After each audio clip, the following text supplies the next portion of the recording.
Mm. Mm.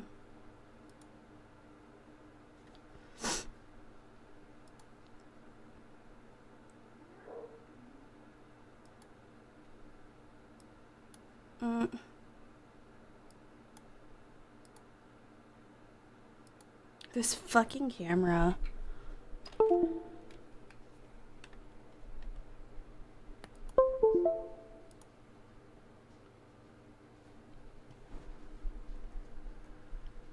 This fucking camera is ruining my life.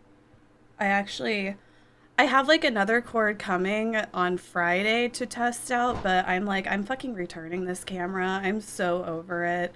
Like, fuck Sony. I'm gonna go and rate this camera 1 star on Amazon. I can't fucking stand them. Why is this camera recommended for content creators? I do not understand. It isn't compatible with anything, it seems. But anyway, um,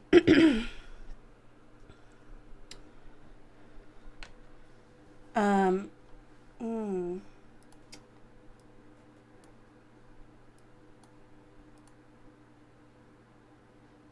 oh,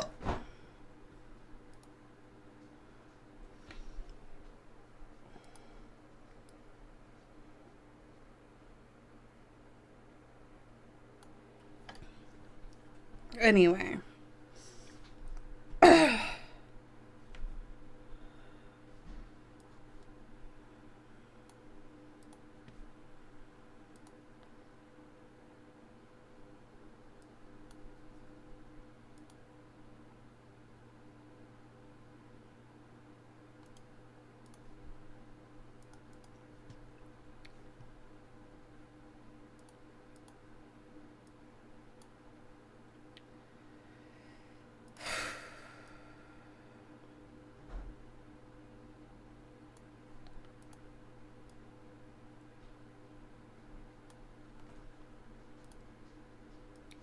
Sorry, hold on. I'm just getting some stuff set up.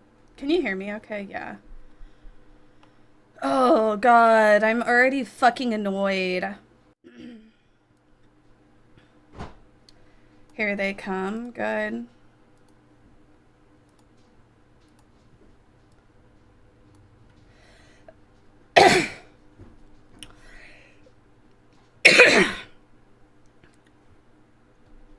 Oh, good point, Beach Whale. Yeah, good point. We're gonna be talking about that a lot today.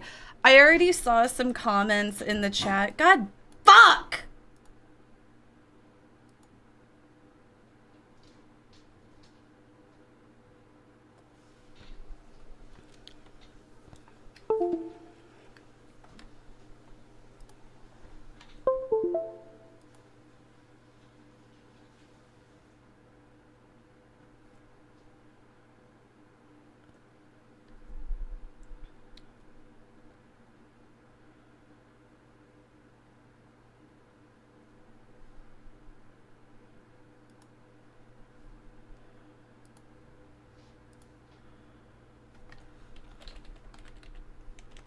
I'm not gonna deal with this fucking camera the whole time. Hold on.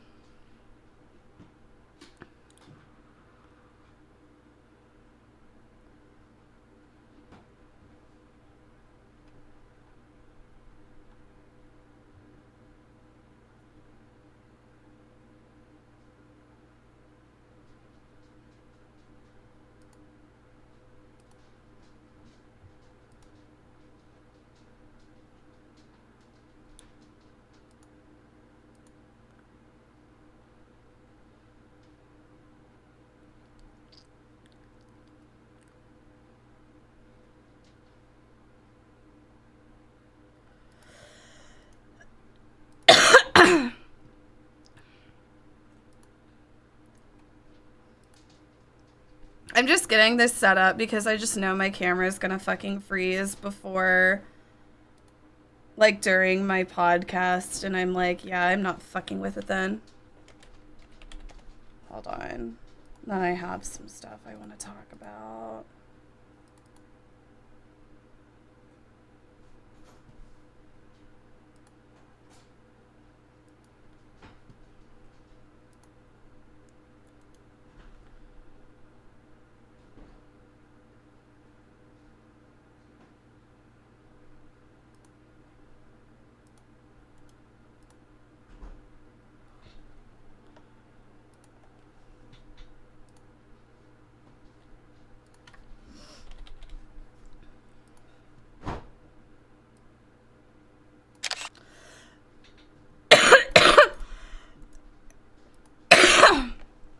God, sorry.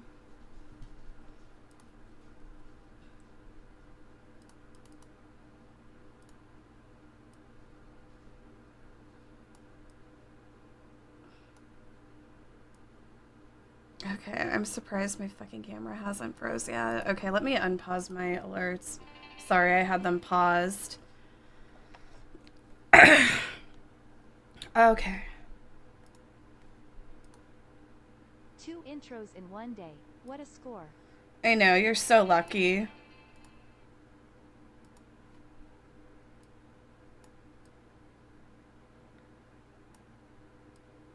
West Texas 915 man tipped $2.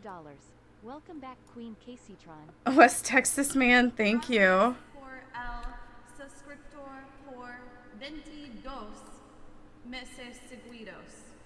Thank you. MZ just resubscribed. Raw, like a dungeon dragon. I'm starting to feel like a dungeon dragon.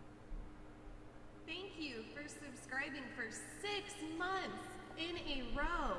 Port Maniac, thank you. Oddity Oh wait, PD Oddity. resubscribed. Oddity PD, thank you. Queen, Happy let's go 6 months, thank you. Welcome, new subscriber, to the Kaceytron TV show.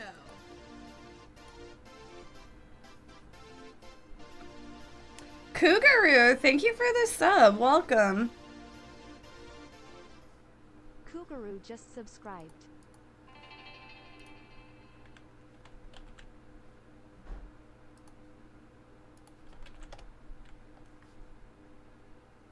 Manifesting good camera for tonight, Zalabine. I don't know. I'm like, if it doesn't freeze as soon as I get in the call, I'll be amazed. One whole year. I really appreciate that, and so does everybody else here. Thank you again. God bless. Fockabular just resubscribed. Apology to Erwen. Fockabler. Fuck you, Fockabler. Really appreciate that. Thank you. Port Maniac, thank you. Just resubscribed. Sony owes you a PS5 at the very least. Oh my god, like, if the camera doesn't fuck up now, I'm gonna be amazed. Like, I'm done talking about this fucking camera! Do you have Dogecoin, Casey? No, I'm just like, honestly, I've been manifesting for my viewers to get rich with Dogecoin so that they can donate to me. So when it happens, just know that you owe me, because I've been manifesting so hard, like all of my powers, the full moon, you know, just like a week ago, I've been charging my crystals and everything, and I've been doing it all for the investors. So pay your dues. Okay. So, yes, I am going to be talking massive amounts of shit on the toxic ass Minecrafters, because fuck them. I can't stand them. I hate them. They have the worst viewership ever, like, honestly. And, you know, one of the other things about their viewers that I think doesn't get talked about enough is just the internalized misogyny in that community. I know, like, it's crazy because I know it's like a bunch of 13-year-old girls, but we've all seen how they will hold female content creators to the highest fucking standard. And then, like, oh, their fave white dude, you know, it's like, oh, it's fine, you know, forget about that, it's fine. But I'm being sarcastic. I'm not just going to talk shit on them. I think that there is, like, honestly a really meaningful conversation here, and I think that it is really important to talk about it. Well, not that important. It's, like, definitely an important topic. I think on, you know, if you're, like, a person who's into Twitch or YouTube, it's, like, a hot topic right now. I mean, it's not the most important topic. I could have had a child during this time, but oh, thank God you didn't. I stayed safe. Casey Fist. Casey Just Fist, imagine, Casey they'd Fist. probably fucking be a Minecraft stan too. It's not worth it. Like, that's why you guys have been seeing all of the reports of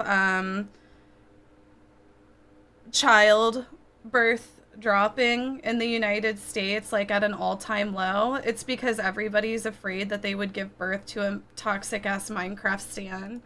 No, it's true. Like, I speak the truth. I do. I speak the truth. No, but seriously, I do think it is an important topic to talk about. Not the most important, or I guess like even that important, but I do think that there are definitely points of interest with this whole fandom that are very interesting and I think really highlight, you know, the mental health crisis that we're in. It's like this generation of children is kind of like the first generation to really truly grow up on social media. And I think we're seeing now like how it has kind of shaped them.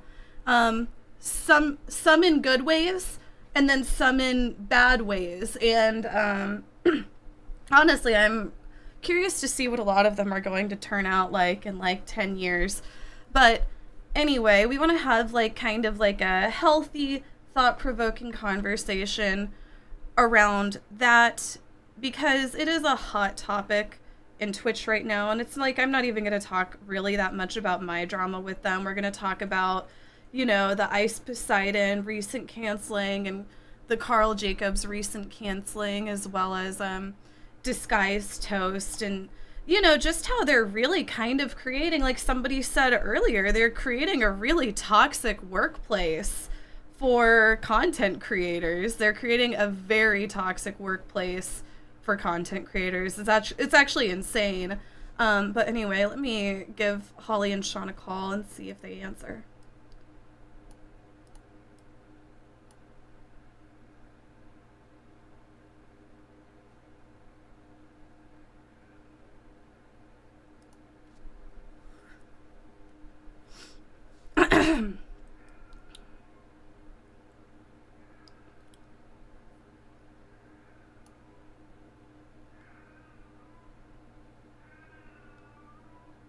Cancel the cancelers.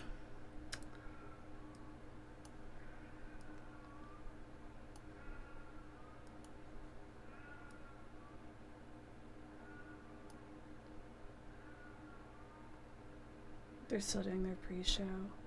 Okay.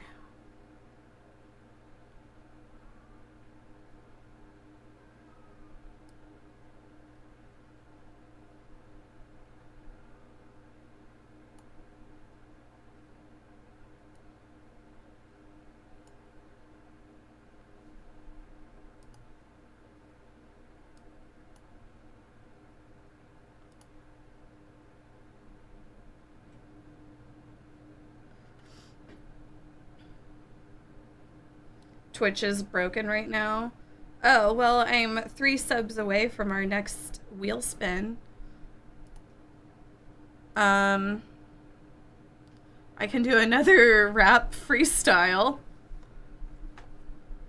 Your cam hasn't frozen in a while. I fucked around. Oh my god. Miller, thank you for the raid. What's up? Newest member of the Triple XL network. Thank you. Thank you for the raid and welcome. Millers. Shirabe, thank you. Shirabe gifted a subscription. Shirabe gifted a tier 1 sub to Paradoddle. It's an honor to be part of such an esteemed group of streamers. We're the best of the best, it's true. Nobody can compete with the Triple XL network. Miller is new. Miller's not new to the community, but they're new to the Triple XL network group. Oh, thank you, Ethan. I'm getting ready to start this podcast here. Every Wednesday we do for recreational use. It's a podcast with me and Holly, my sister, and our friend Sean, where we just talk about, you know, whatever is like maybe a hot topic that week or different points of interest. Last week we talked about MK Ultra. This week we're talking about toxic Minecraft stands. The week before that we talked about reality TV. So it's just, you know, our weekly podcast, and we do it live in front of a live studio audience here on Twitch. And we're really trying to work on, because we're on our 5th episode, it's like, you know, relatively new. We're still like kind of hashing it out and figuring out exactly where we want to take it. But we know that we want to be more interactive with the viewers. And I feel like this is kind of like a topic that a lot of people on Twitch have an opinion on. So, you know, I'm interested to see your comments in the chat and whatnot. You have the same hair as me. Oh, yeah. I use a ton of dry shampoo because my hair is, like, kind of oily. When are the podcasts going to be available on Spotify, Casey? We're going to upload the first one, the MK Ultra one, and possibly this one to Spotify maybe within the next couple of weeks.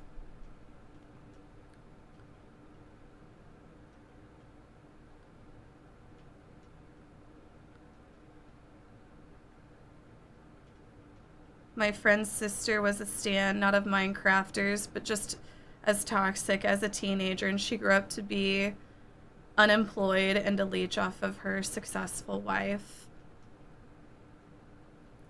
Yeah, you know, it's like, I don't know how well they'll integrate into, like, regular society.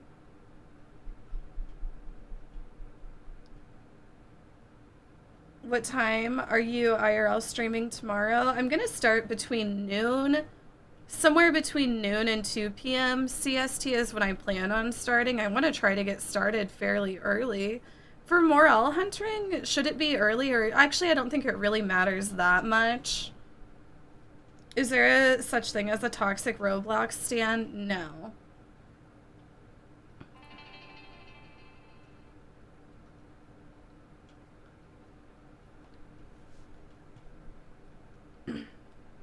Definitely got worse over COVID. Oh, I agree. I think that a lot of the behavior of the stans has gotten a lot worse because of COVID. Strawberry Meep, thank you for the 200 bits. You have a great day as well. Thank you. I'm just gonna call again.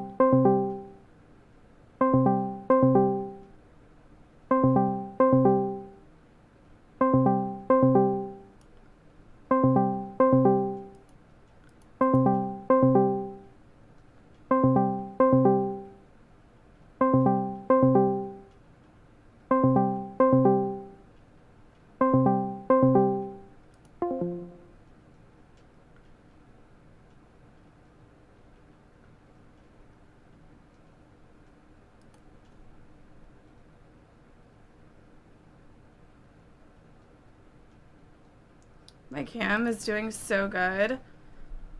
I switched around because I used to have my camera on my other PCIe slot, but I switched it around to like my regular USB, and I moved like a bunch of my other devices down to the one that I like installed, like the new hardware or whatever. So maybe that's doing it. I don't know. To the Kaceytron TV show. Busy Izzy, thank you for subscribing. Thank you for the tier 1 sub. I appreciate it. Are you going to talk about just stans or stans and fans? Mostly, well, we're like, we plan on mention because I do think that there are, like, you know, some very positive things that have come about the community. Like, I do think that they are a very accepting group of people, and they've really preached that idea of just like acceptance, and I think that's great. But I think a lot of them take their knowledge and they just use it in a completely negative way that kind of hurts the movement as a whole. It's almost like it, by being overly inclusive, it's almost like it's become kind of exclusive, if that makes sense.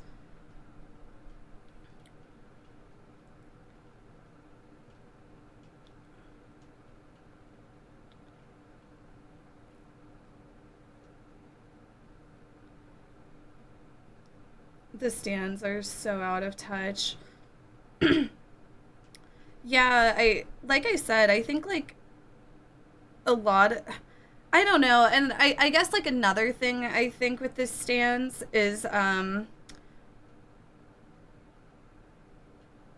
just like you know, like we've all seen the toxic behavior from the Minecraft community, and it's like although we know it's an issue and we know it's a problem, nobody in that community wants to acknowledge it at all. They just constantly want to kind of like brush it off and say, well, not all Minecraft viewer fans are like that, which, you know, like is true. Nobody thinks that, but it's like by saying that, it's like they're not even calling out, you know, their own. I think that it's important, like in a community like that, whenever you see, you know, instances of like toxicity in that community, it's like you need to be the ones to call it out. Like the voices within your own community are going to be heard more than people on the outside. But I don't know. I think that even a lot of, you know, the fans within their own community get attacked by some of the more toxic behavior. I think that there's probably like a lot of bullying that goes on within their own communities. Stuart Lewis, thank you. They're hurting their own community. They are, and their reputation, their community's reputation is really just, I feel like, on the decline. I feel like a lot of people are starting to kind of like notice this behavior. You know, and this is all stuff we'll talk about in the podcast.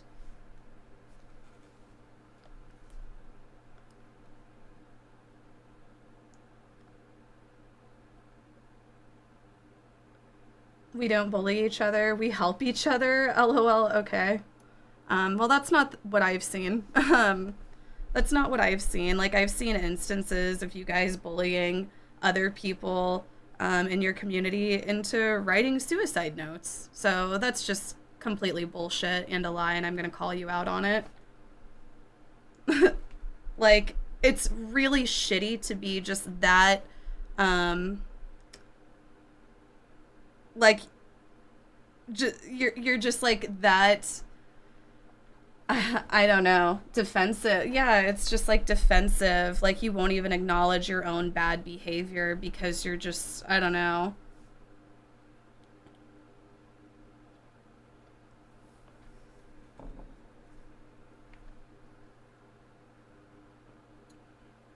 I rarely interact with the fandom, and the only ones that I've interacted with can't be toxic. Well, you say that now.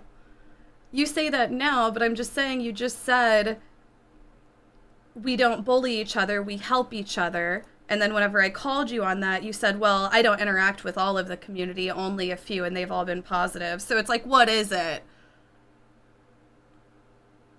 Like, do you see how you kind of fell back there? And like, again, it's just like not acknowledging the behavior over and over again. Like I see just like people in their own community just like throwing out all of these excuses to just not acknowledge the toxic behavior in their community. You know? Like, oh, well, it's not all of us. Oh, well, it's just a few. And then like they go back to just like being like, oh, well, we're being attacked. Oh, well, we're just children.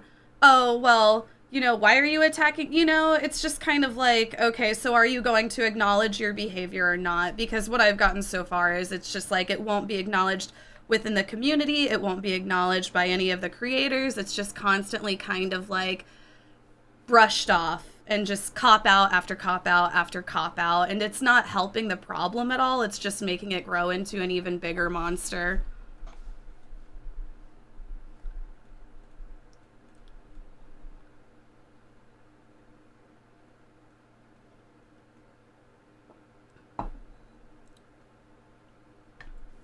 From a neutral perspective, both parties are in the wrong. Who are the parties involved? Who are the parties involved? Because it's like, I guess in this situation, it's like the Minecraft community versus everyone else. Because I feel like anybody outside of the Minecraft community, and even like a few of those in it, are like, yeah, this community is toxic and it's becoming a problem. It's pretty similar to like some of the toxic K-pop behavior and whatnot. So I just think saying, oh, you know, both parties are in the wrong. I'm like, what party are you talking about?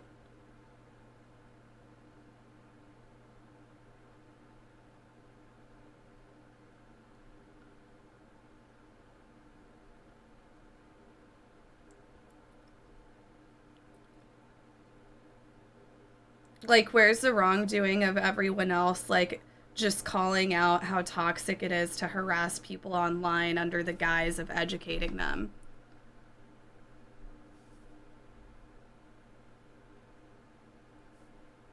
Like, I don't know, I'm just trying to understand that.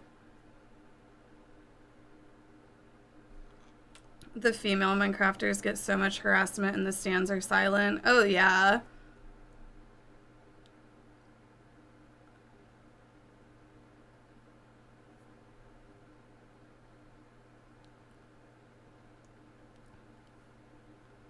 Why don't the Minecraft creators call out their toxic fans?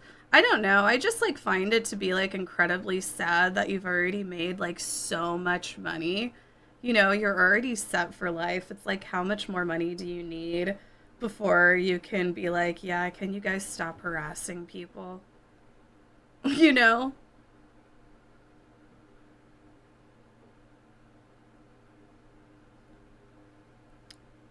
Well, and I think like another thing is like people even whenever their own are getting canceled, like Carl, for example, or like Tommy, it's like they're just silent. Their friends are just silent as they're getting canceled and harassed, just radio silence. They won't even like stand up for people in their own group. It's just like, okay.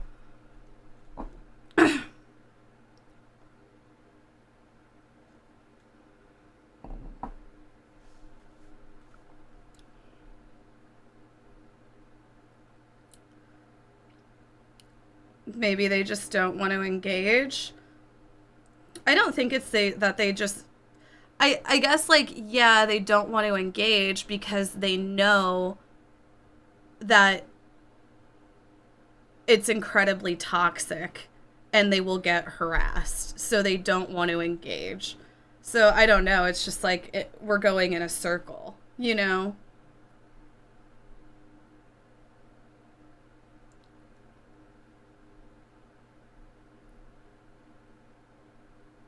I love how a lot of people here are sub to you talk about selective listening.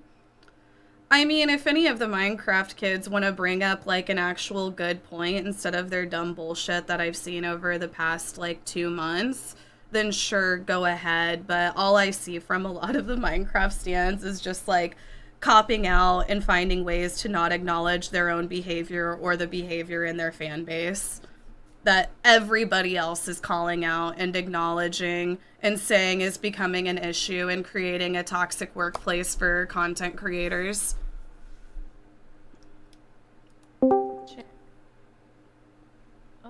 Oh, I think Hello. Hello. Hey, what's up? I don't know if Sean, Is he having issues? Thank you. I don't know if he knows to join this call. Hold on, because we were on another call, so I don't know if he's. Hold on. Quadthrow just resubscribed. Oh wait, no, he should be in here. Or no, is he not? No. Oh yeah, he's in this group. Averted tipped $2. Sorry to butt I in, but think- do you have a PS5 fund? No. Resident Evil coming out. I would donate towards you getting a PS5. I'm gonna play It Resident would be nice seeing you play Re on it. Wait, No I'll be issues able to here. download it for PC, right? I'll be able to download Resident Evil Guys, for PC, please. yeah?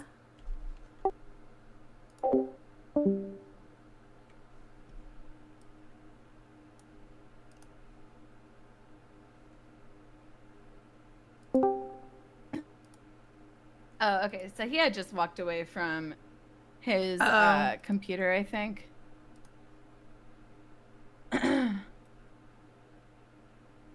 Hello? Do you hear me? Yeah, I'm here. Oh, my camera is gonna keep on freezing. I was like, I'm not fucking with it today. Oh. Okay, I think she's muted right now. Hold on, I will also. Oh, I'm Oh. here now. I'm like, I'm Okay. using this picture because my camera just keeps on muting. Oh, is it that other Or no, it keeps on freezing. I don't know. I actually got a return receipt for it, and if this cord that I'm getting on Friday doesn't work, I'm I'm done. I'm returning it, and I'm done. I'm getting a different one. Casey's been having issues with her camera that she got. The $800 camera. Yeah. That fucking Oh my sucks. god. No, I think I'm gonna return it. I don't know what it says that it was a good camera, but I'm like, I'm just gonna get this different one that like everybody has. Are you talking about the Logitech C9? No. No. Oh, yeah, no. It's a Sony a6000, which is like also like around $700. But I'm like, I don't know, maybe the cord that I'm getting will work tomorrow, but I'm just so fucking over it with this camera. I've been fucking with it for weeks. Casey, are you on video right now, or are you just on the screen? Yeah, I was like, because my camera keeps on freezing and I don't want to fuck with it like the whole time. So I'm like, I'm just gonna put up a picture. I'm gonna run to the restroom before we start really quick, guys. But after that, you know, I'm ready to key.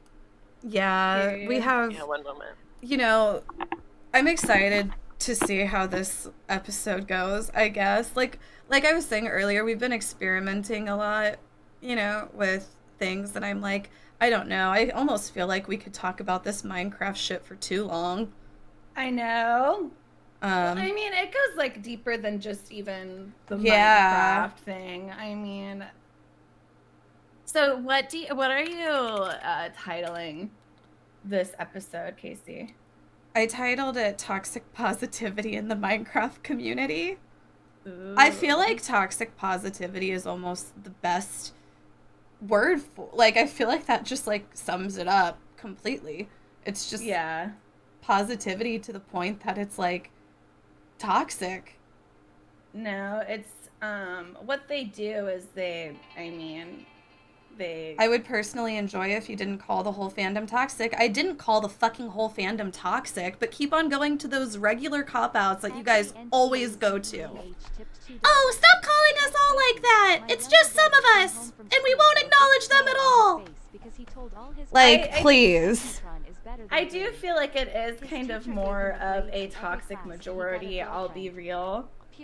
It's starting to come off like it's almost like a majority, because like even right now, you who are acting like you're in here to be positive, it's like you're being negative and you're being hateful. Why else did you come in here? You saw Minecraft stands in the title and you wanted to come and not listen with an open mind. You just wanted to argue why you guys are so great and so positive, which we are all coming to, right? Which we are all coming to, like, the very, like, clear reality that that's not true, and you guys aren't all just fucking positivity and sunshine and rainbows, okay? Like, please. So like, true. We've been dealing with you guys for months, and your true colors are showing, and you won't acknowledge them. It's just as bad that you won't acknowledge the toxic behavior in your own community. That is complicity, you fucking idiot child. Like, oh my god. Like, stop fucking acting like you know shit. I am so tired of these children acting like they know shit about shit. Like, Jesus fucking Christ. You're 11 years old. Shit about fuck. They don't. Shit about You're fuck. fucking 11 years old. Like, no, I'm 14. It's like, we get it. You're a child. Same fucking thing. They don't know shit about fuck, and that's the truth. Anyway. So, let me go ahead and get our notes open. But in the meantime, how have you guys been doing? What's been up? Oh, I'm just saying, I'm already in a fucking bitchy mood because of this fucking camera. I am just ready to fucking eviscerate. Like, oh my god. I'm gonna have a bitch fit. Do you guys have any alcohol at all? I'm like, let's just get drunk. I actually have some wine. I have a White Claw. I'm like, I would drink a little, but I'm out of weed, so. Oh no. Oh no. Like, I'm basically out. I've got a little bit of reclaimed dabs, but I'm trying to hold off, you know? Oh my god, that's called free. I'm gonna go to the bathroom. I probably won't drink. I don't blame you. It always fucks up my diet. Yeah, I'm doing really well. I've done so good today. Oh, there's your. As of today, No, it's 40 still pounds. frozen. Have you just tried refreshing? Oh yeah, like I'll have to refresh it constantly if I want it to like. Oh yeah, no, Sean, congratulations. Sean is down 45 pounds. Holy shit, Sean. Only 40. Only 40. Oh, sorry. Only 40. I mean, it's just. No, that's like. Please clap. Please clap. Actually, yeah, I might use my other camera. Hold on. And everyone, you can view all 3 streams: multi-Twitch, Kaceytron, Shania West 69, and Holly Cannabis. You don't have to participate in all 3 of our chats, but it definitely helps if you guys are hanging out and just have a tab open. It really does help, guys. You know, it's our Listen Wider initiative. Yes. Holly and I actually put that together today. What? It's our Listen Wider initiative. Initiative. It's about broadening, you know, broadening our listening audience. And we're trying to get Sean's followers up and our followers up, and we've been saying that we need everybody to be watching all streams at once, and if they don't, then they're fake. And you know, you know, every little bit helps. It's encouragement. Oh no. Oh no. Are you turning on your other camera, Casey? I'm trying to. I'll get it in a second. It's fucking. Yeah, give me. I was just like, I don't know, because I've been streaming with I was talking about this yesterday. You know, like, I know some people, like, whenever they feel like they look like shit, like a lot of girls, when they're not, like, wearing makeup and stuff, they're like, oh, I'm going to stream with the camera off. Mm-hmm. Like, at this point, even whenever I look like shit, I'm just like, I'll try to stream with the camera off, but it's like just this weird connection that I'm so used to having that I'm like, oh my God, why can't people see me? I need people to see how terrible I look. You know, like it like really affects viewership, because I feel like it's not even like people will watch because it's like, oh, they think you're like so hot or whatever necessarily. And I'm not saying that to you. I'm just saying that about myself, right. I guess. But it's like, it's just like a familiar face. Like sometimes it can just like, I don't know. Yeah, and I'm like, I can already tell by how like ragey I'm getting. People are gonna want to see my face for this one. Yeah. I'm like, people are gonna want to see me. Oh, here I am. Oh, and they're gonna see you. I don't think it's that bad. Hold on, let me. Hold on. Let me edit this shit. For a second? Yeah, one second. Can you guys just mute for a sec? Is it M? You just turn off the speaker. Are you muted? Casey, are you wearing a bra? No.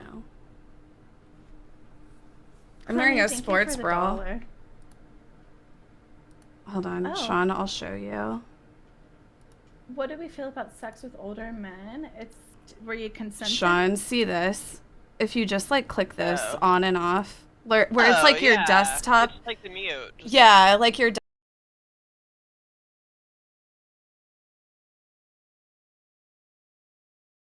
Thank you so much for subscribing for 11 months. Thank you. Tamakalone just resubscribed. Almost 1 year. 3 love you. Like, this reminds me of whenever I created the porn Tumblr. Like it was like for like a statewide porn Tumblr. Casey Cox. I'll never forget it. Very popular. Oh, I was muted, but I'm unmuted now, so it's fine. Period. I wish I was muted the whole time. No, Sean, I guess, like, you know, since you run the Meghan McCain fan account, you can, like, kind of, like, talk from, like, a stan perspective, you know, and, like, maybe, like, you know, what, you know, made you want to start a Meghan McCain stan account. out of all other stan accounts. I was telling people that I felt it was kind of like our connection to the Palin well, and you know, McCain I was a big campaign, and we loved to watch those debates, Maverick. and they I were love watching those Mavericks. Take the stage. Absolute Mavericks, and they were so funny and entertaining. Like absolutely lightning rods of entertainment. No one I would ever vote for, but probably one of the funniest periods we've seen. In one of the more like lighthearted elections, even though it was nasty, I remember enjoying like the banter. It was much lighter banter. Yeah, it wasn't like as toxic as the, say it, the other one. One of the things I have to say is like, it's a lot harder to pay attention to politics now with how boring they are without Trump around acting like a fucking idiot. I will say that. I was actually just yelling at chat. I was like, I'm not going to sit here and like denounce a viewer because of things they've said. Like, this isn't like that. I'm not gonna get people to bully somebody who just views, me as a viewer. Like, that's not what I'm going to do. And I was being called all of these nasty wings. Like what? Were there any insults that stood out particularly to you? Like any creative? No, they were just saying that I was racist because, it's like, it's not even like I'm defending somebody. It's just like, I'm not going to talk shit on them on Twitch with a bunch of people watching so they can get harassed more. Because you know what that's like. Well, and it's like, I'm not going to just throw someone under the bus to make my viewers happy so I don't get the shit. Like, I don't know. That's just not who I am. That's not how we were raised. None of us. It's not. True. My chat's just like, shut up, Holly. Stop talking about that. But it really got I started yelling because somebody called me a centrist, and I was like, how fucking dare you call me that? And I was like, you're all fucking complicit. Every single one of you is complicit. Tell me one thing that Biden has done in his first 100 days in his term. Tell me something. None of them. Completely silent. Complicit little bitches. Tell me who's the fucking centrist. Tell me who's the fucking centrist. Sorry. Sending you guys act like you care so much. You guys act like you care so much. But the second Donald Trump gets out of office and the same shit is going on, it's silent. Mm-hmm. It's silent. Like, I saw something. I'm not defending Trump. He was a piece of shit. Didn't need to be in office. But why are we not holding a Democratic president to the same standard? Mm-hmm. That is complicit, and you guys do not care, and it fucking shows. Never ever fucking call me a centrist again whenever you do not know anything that's going on politically. The entire chat was silent. Thank you so much, Megan. Holly, thank you. Holly, all I fucking said, Sean, I just had to look at your stream and I'm like, oh good, the overlay worked. Did you just like turn it on and you were like, wow? I'm like, oh thank God, it's all just so much, like it's, well, I was telling Holly, because like we were on earlier and I was like, see Holly, I did the exact same thing and I'm like, there's just something where I have to do it twice. Yeah. To get it to work. I was like, I swear it's just a thing on this computer. No, it's just like, it's really like glitchy. It's like stream elements. And I think you're like, Sean's finally kind of getting used to it. It's weird. It's just about messing with it, Oh my God, we are getting some follows in chat. Thank you so much. Yeah, you guys, be sure to follow the stream. I'm just like, honestly, I'm a little bit disappointed with the viewer count of mine. Do we need to add everyone?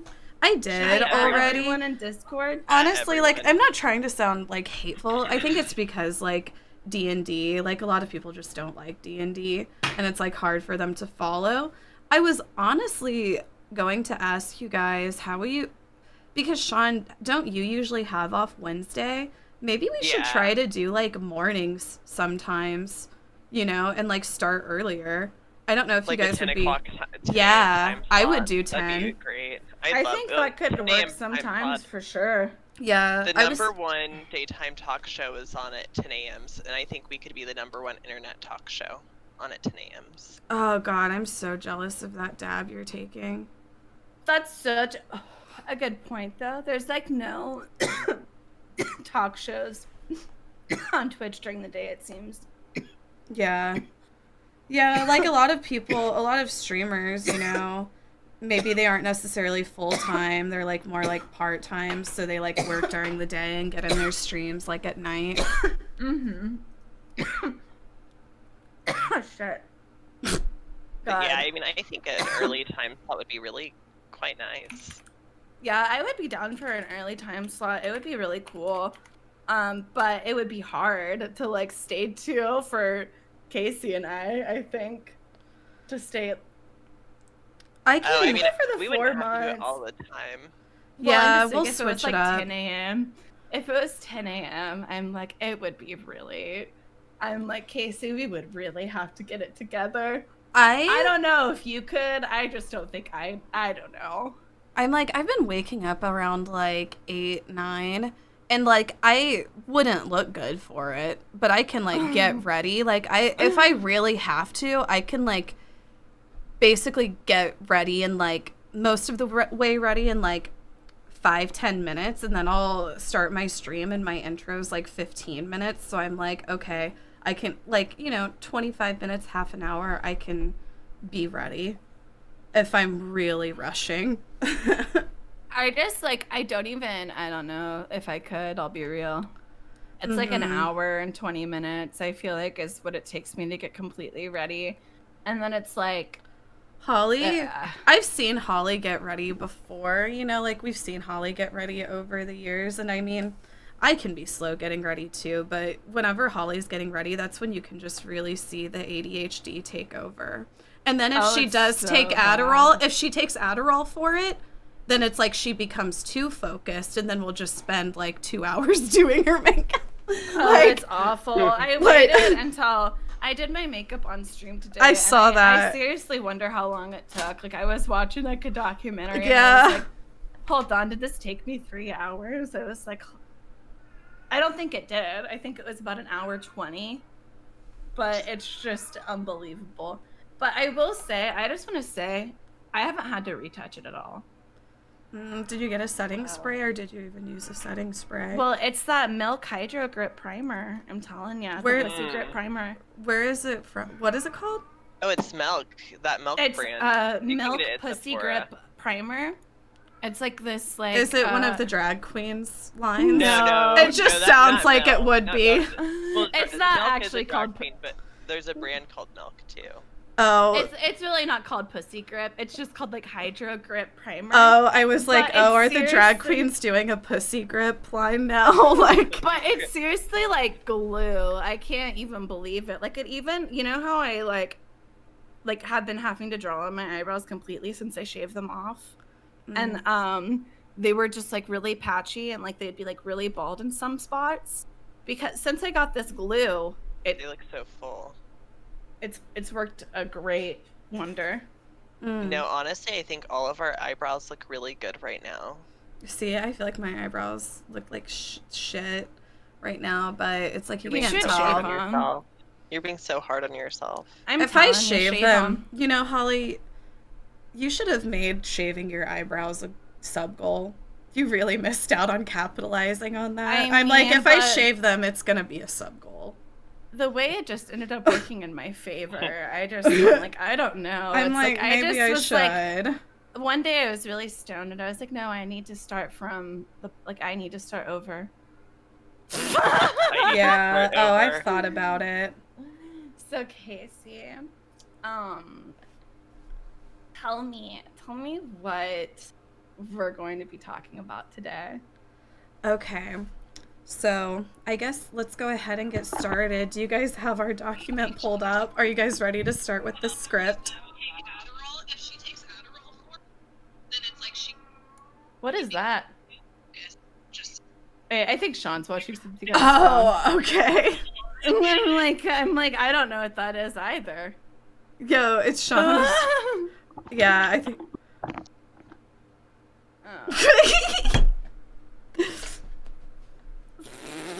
Oh, Sean, do you have? Are you pulling up the script? Yeah, I'm sorry. That was what was taking me so long. Okay. No worries. I was like about to pull it up, and then you know how it goes. It's like you'll get on your phone sometimes, and it's like there's like 12 messages, and I'm just like I'm like, what is this? I'm like, I just need my notes section. Thank you.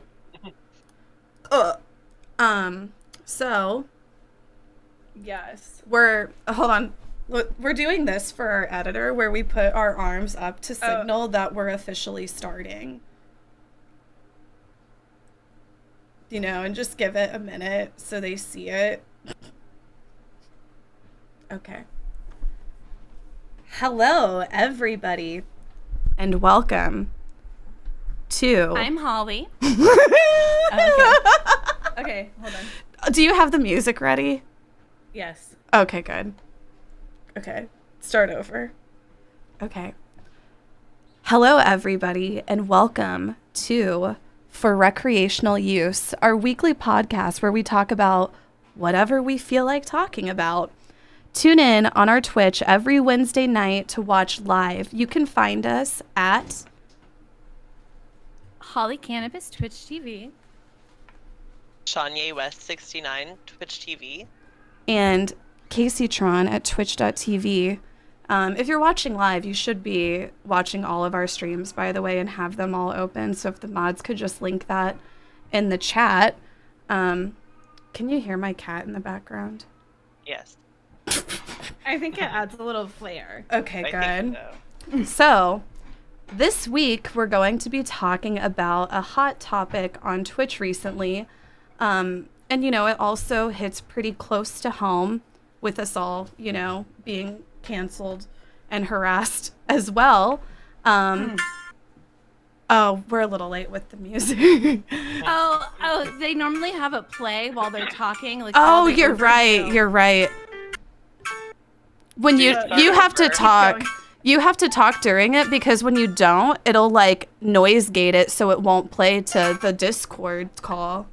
If that makes sense. Hold on. What if, like, I just screen shared? Fuck, no, that won't work. I'm like, how do we fucking share a noise better? Like, a sound better? I know. I was thinking that, too. It's like, if we screen shared it, like well, on actually, YouTube. Sean, I made, like, I sent Sean the 4.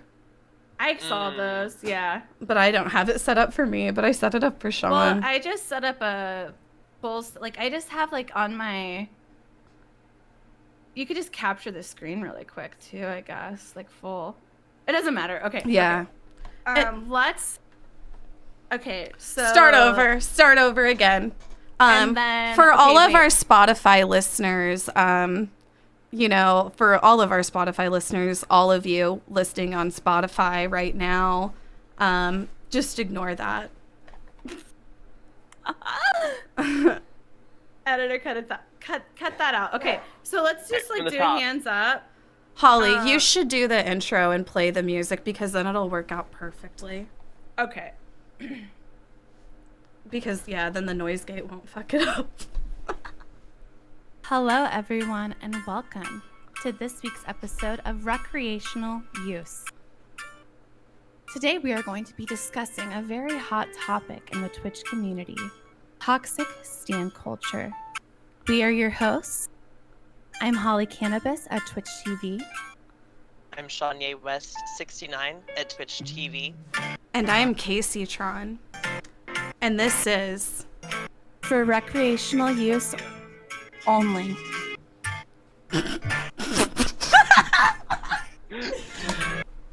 Any wreckers here? That's what we're going to start calling our podcast listeners. Any wreckers? Yes. Any rec potters? Yeah, any wreckers in chat? Anybody getting stoned right now for recreational use? Anybody getting drunk right now? I am getting stoned. I'm like, I might have to grab a drink because honestly, like I was saying earlier, I'm already a little bit triggered and mad about my camera on my stream not working, and I feel like I'm just really going to take out a lot of that anger on, you know, a lot of the built up anger I have towards that. this community. You know, as they deserve. as they deserve. So, So, Casey, tell me why you wanted to pick this topic. honestly, I really just wanted to pick it to piss off the Minecraft stans more, because they'll be like, oh, she's talking about us again. I already had like a bunch of them come into my chat, like so triggered, like, oh, she's talking shit on us again. It's like, everybody's talking shit on you guys right now, so I might as well too. But yeah, I kind of was like, you know, a lot of people on Twitch are talking about it right now with, you know, the recent Carl Jacobs drama and Disguised Toast, and then Ice Poseidon also being brought into it. So I was like, yeah, let's go ahead and talk about that. And, you know, we also have experienced it firsthand, so it should be pretty easy for us to talk about. Anyway, so I guess I'll just open up here by saying, in the past year, In the past year, many Minecraft YouTubers have begun live streaming on Twitch. With that, they have brought their massive audience. Their audience consists primarily of, I would say, 10 to 16 age range, some younger, some older. And these YouTubers, I think something else to really acknowledge about them is they have a massive amount of pull in the community. Or even better yet, their fans do. On any regular stream, they are able to average anywhere from 150,000 to 200,000 viewers, if not more, easily. Like any given stream. And these streamers, they like just started streaming, right? Like they're all new. They're all like fairly new. I think that some of them have had, you know, YouTube channels for a while that they've built up, but as far as like streaming on Twitch, they're all fairly new to Twitch, and all of their viewers are as well. Their YouTube videos get upwards of 10 million views, like maybe more so around like 20 to 30 million, and they always dominate the trending page on YouTube as well. I mean, they dominate the trending page on Twitter as well. And really, like with this whole viewer base, it just really seems like a viewership that everyone wants a part of. Everybody wants a piece of these 12-year-old Minecraft stans for some reason. Well, I mean, it's not for some reason. It's because, you know, like crazy advertiser money. But yeah, everybody seems to like... I also feel it's fear. It's what? Fear. Yeah. People are scared of them. Yeah, I feel like there's kind of just a lot of kiss-assy behavior that I've witnessed, like, in, you know, the community. Like, and I'm not trying to talk shit on it. That's just, like, kind of how it goes. But I feel like everybody here who's been on Twitch has kind of seen how some Twitch streamers have, like, really tried to kiss their ass and, like, try to appeal to, like, the Minecrafters. Though I think, though I think recently a lot of them have kind of been like, maybe I don't want these viewers. I think a lot of them have kind of like switched up and like for a multitude of reasons. Right. But I guess a good question to kind of open up with, and I'm curious on hearing your guys' perspective as well, is what were some of your first perceptions of the Minecraft community whenever they started popping up on Twitch, like a year ago, I would say? So my first experience with like Minecraft YouTubers was I was doing pre-screenings for Lover Host for one of the popular ones, like the first popular one guy that came on. What was his name? It escapes me. I know. Oh, yes. No, it wasn't him. It was like that other guy. No, like, I think George was like the first one to come on Lover Host. It was, I swear to God, it was like it was a different one. And that you like interviewed. It was like, was it like Wilbur or Schlatt Quackity? Not really Schlatt. I wouldn't really say he's like a Minecrafter. It's like one that it's like almost like Sapnap? Sapnap. Yes, it was Sapnap. Sapnap, I think, was he the first one on Lover House? Do you know? George was the first one, I think, and then Sapnap came after.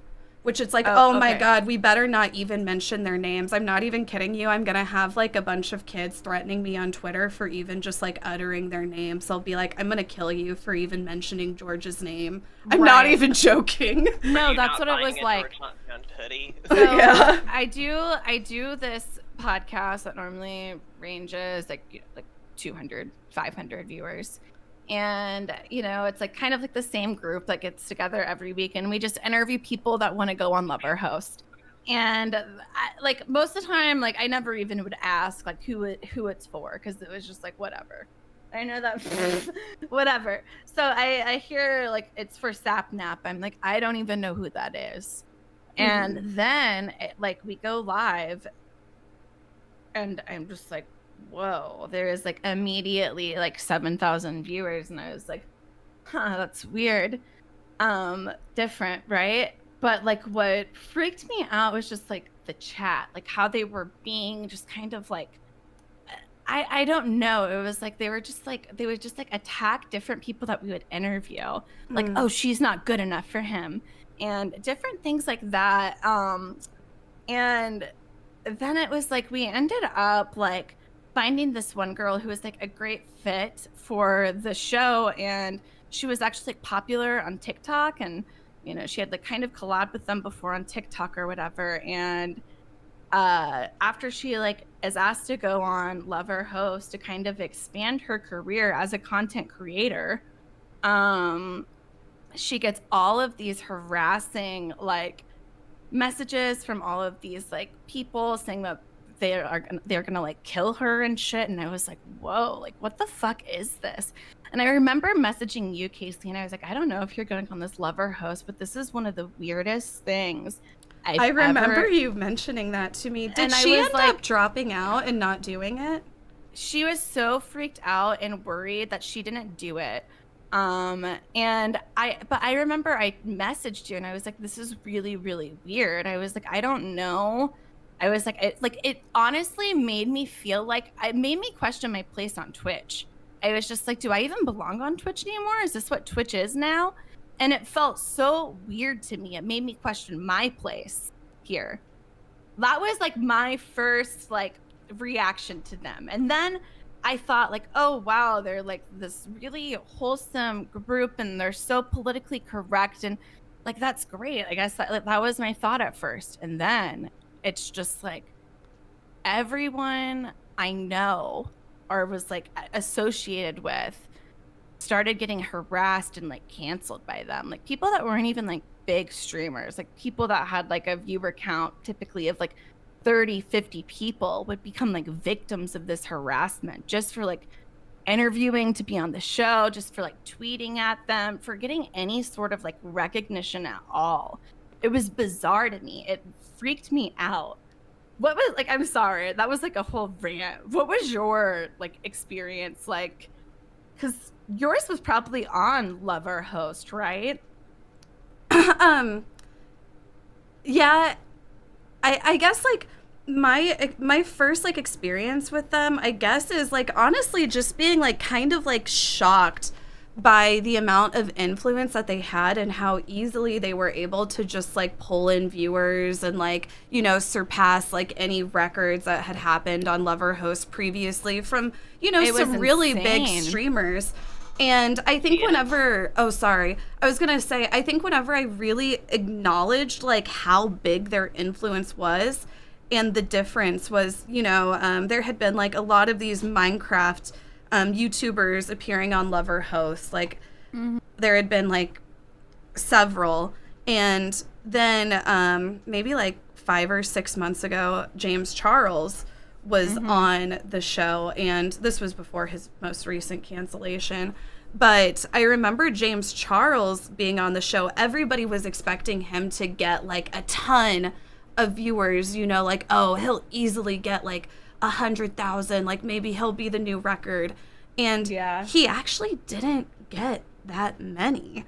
It was like half of what right. It was YouTubers still a significant amount of viewership, but just like seeing like, oh, well, I guess James Charles isn't, you know, going to get that same amount of viewership, like kind of made me acknowledge like the amount of influence that the Minecrafters had, how dialed in their audiences are, and like how obsessed their audience are with following their every move. For me, I think they're closest to like whenever you think of like boy bands, and whenever you think of like how popular the boy bands will get, their audience will get so like die hard into them. Or like Justin Bieber, whenever he was at his peak, you know, like the fans would be like, don't talk about Justin, that's my man. It does remind me a lot of the Bieber fever, only worse.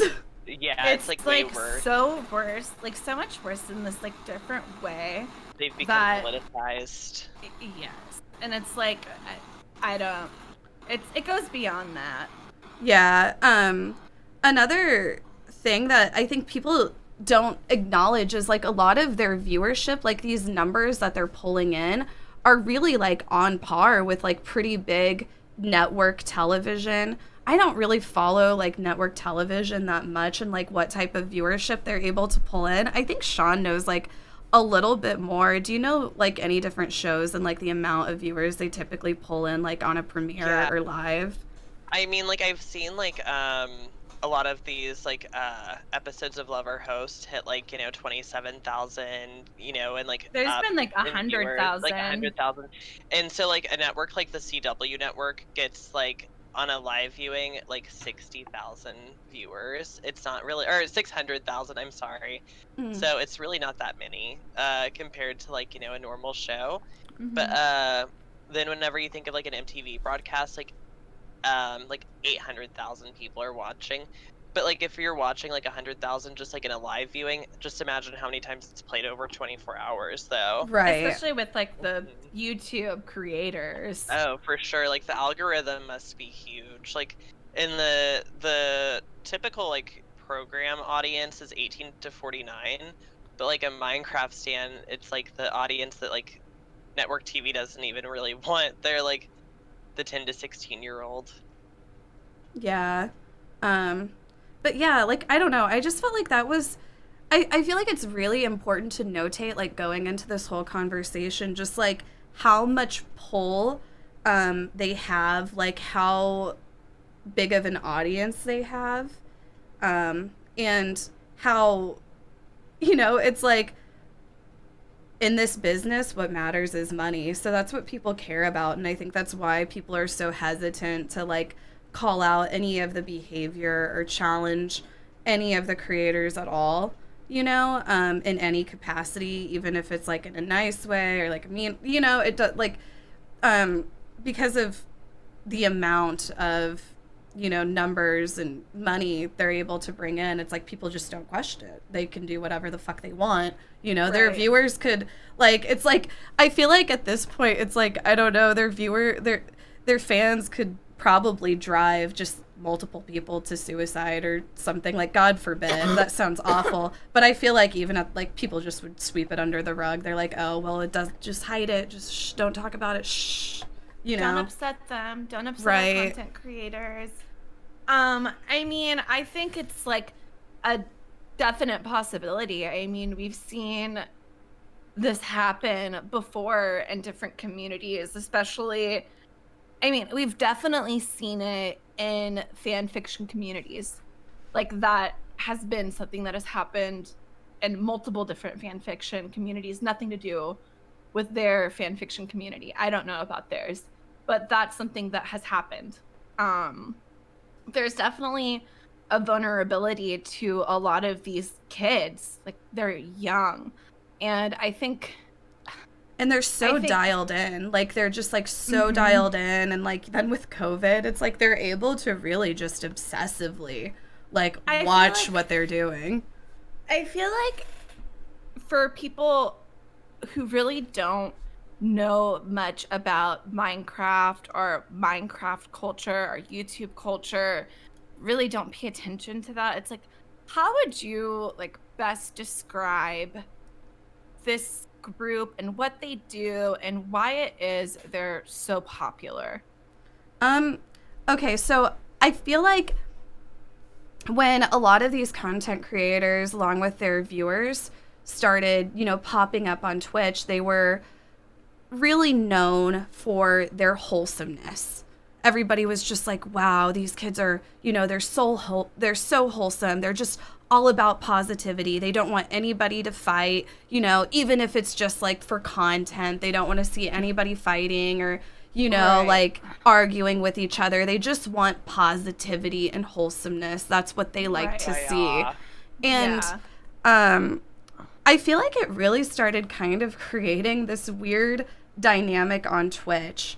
You know, here was like this community on Twitch that just saw like this massive amount of growth. Like all of these new viewers just pop up like almost overnight that were just like kind of so out of touch with the community Twitch culture and Twitch culture, as well as, you know, so much younger.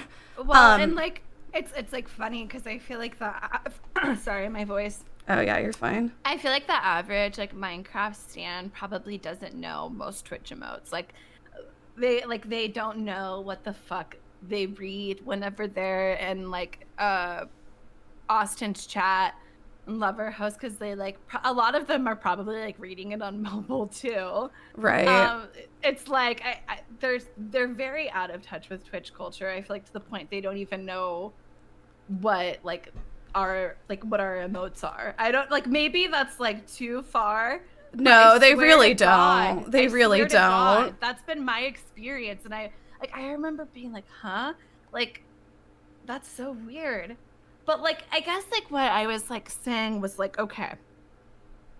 So I feel like everybody kind of knows like what these Minecrafters, like who they are, like the content creators.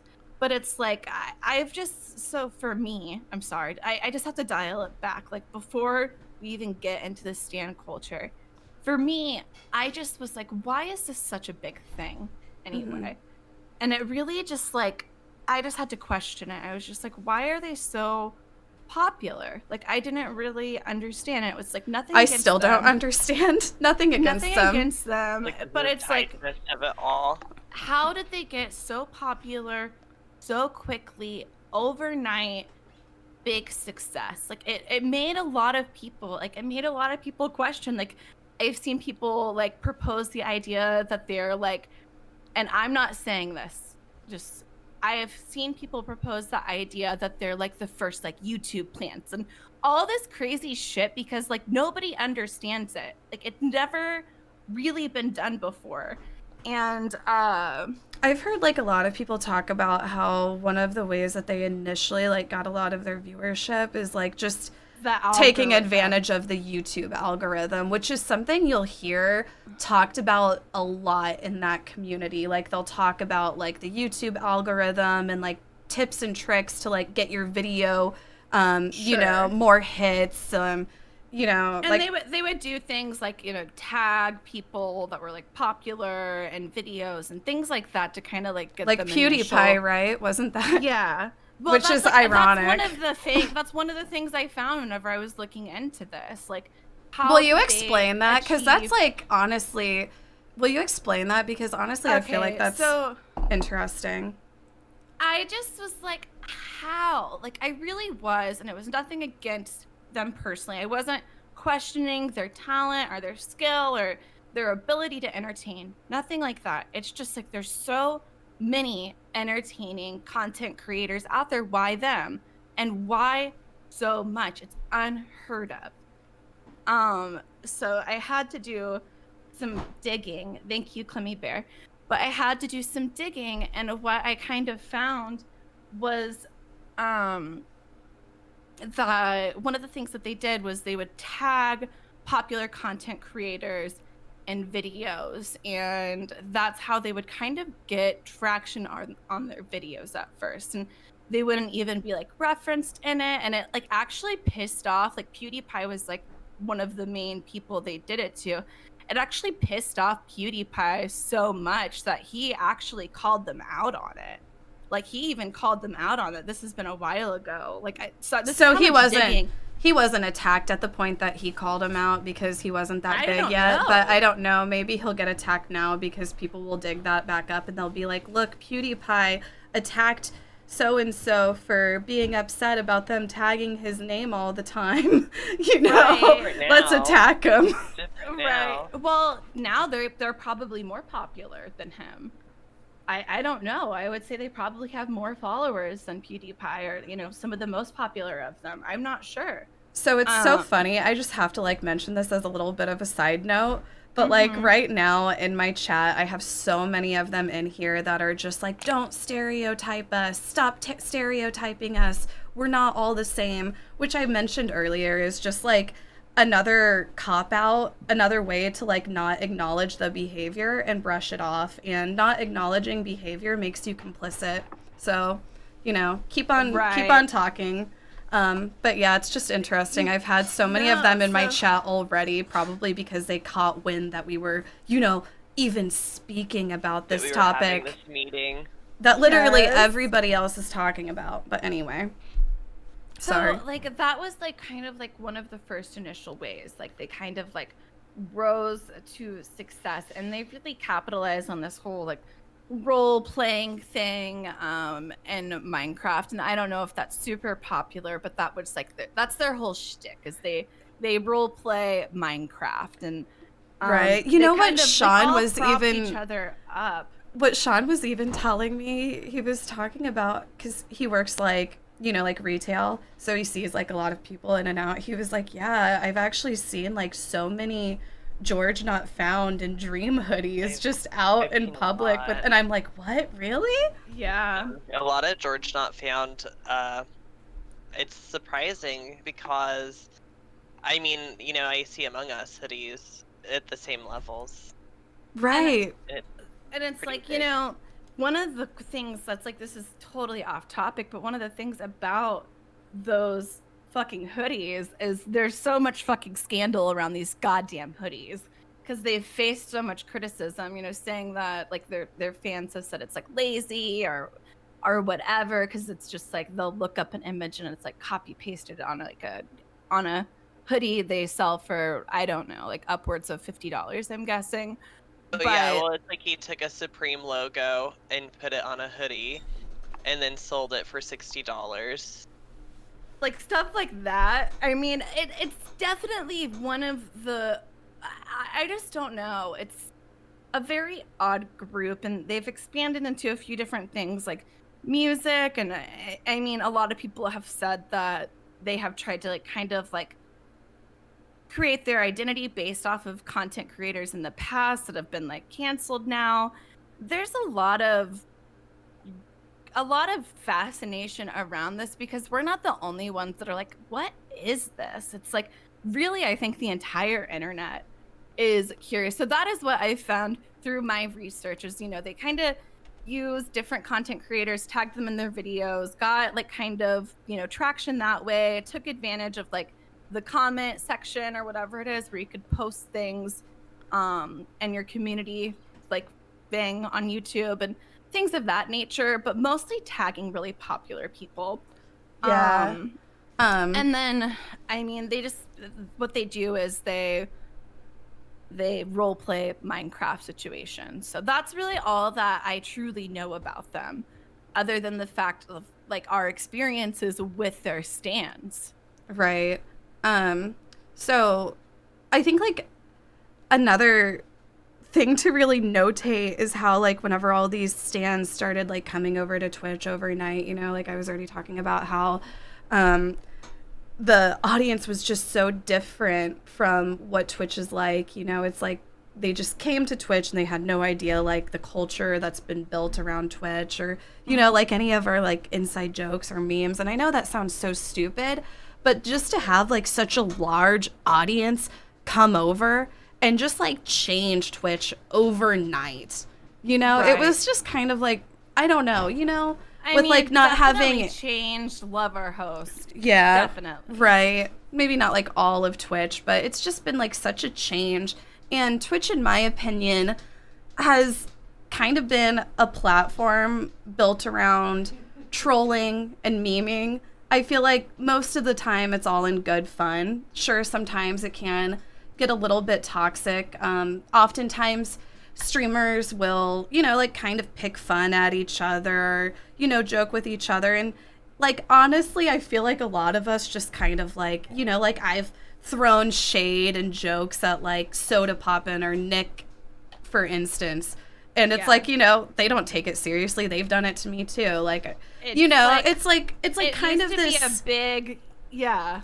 I don't know how, it's kind of like this complicit, like, oh, let's just, and there's for sure been like content creators that I've actually gotten in shit with that I actually don't like.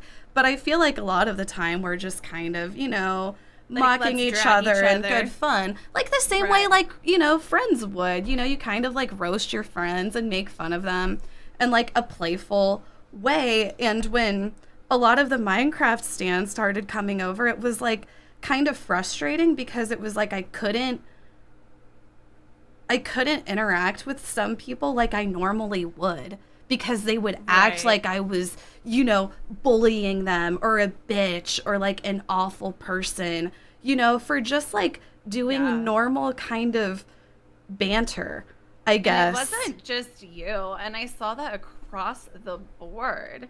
Yeah, like even they wanted to box everyone into this, like they wanted to box everyone into this wholesome like Minecraft package that they have produced, and they wanted to produce everyone else like that as well. And it's like, I remember Casey being so concerned about her wholesome image. Yeah. And it's like that's what these Minecrafters drove her to worry about. No, like you guys know, when I started going on the show with the Minecrafters, which I'm like, I'm so glad I don't have to do that now, because whenever I think back at it, I'm like, what was I, the fucking Wiggles or something, trying to entertain children? But I even verbatim, I remember said that to you. I was like, yeah, I'm just gonna throw up a bunch of dumb green screen backgrounds and dress in a stupid costume to entertain children. Like, isn't that literally what I said whenever I was doing that? Yeah, no, I mean, it was just like I remember, like, I was kind of talking about it because it was like, it was a totally different way you had to approach the show. Yeah. Because it was like, God forbid you said anything bad about anyone. Like, slightly shady. Like, which was what Lover Host was kind of built on, like just kind of being a little snarky, shady, chaotic. I will say, though, on the positive side, being a female on Lover Host dramatically changed with the stands, because it became like, oh, the men can't just openly say shitty things that are sexist towards women now. So I guess like on one end that was kind of cool. Like just not having to deal with that, because the stands would like fucking go crazy on them if they said some of the shit that they would say about, female contestants in the past. But it's like Minecrafters just don't understand like that the whole point of Lover Host is meant to be kind of like a fun, like reality, like like kind of like a dating show. How would you guys describe the dynamic between older Twitch viewers and newer Minecraft stands, like, and what the changes are like, or like any kind of like drama you've witnessed with the Minecraft stands harassing, like different contestants, like on, the show, or just like the standards that they hold streamers to, and how that, I don't know. Yeah, I mean, really, one of the huge things was Twitter. That was one of the biggest You're things. right. Mm-hmm. That was, I feel like, Twitter. Biggest, like, I feel like that was one of the biggest ways it really was just totally different from what we knew on Twitch, because it was like Twitch drama versus Twitter drama. It's like they kind of didn't really intersect back then. Like before this kind of intervening of, Well, and then just how much pull they all have on Twitter. Like they tweet hi and get like 300K likes or some shit. It's like, well, it's weird.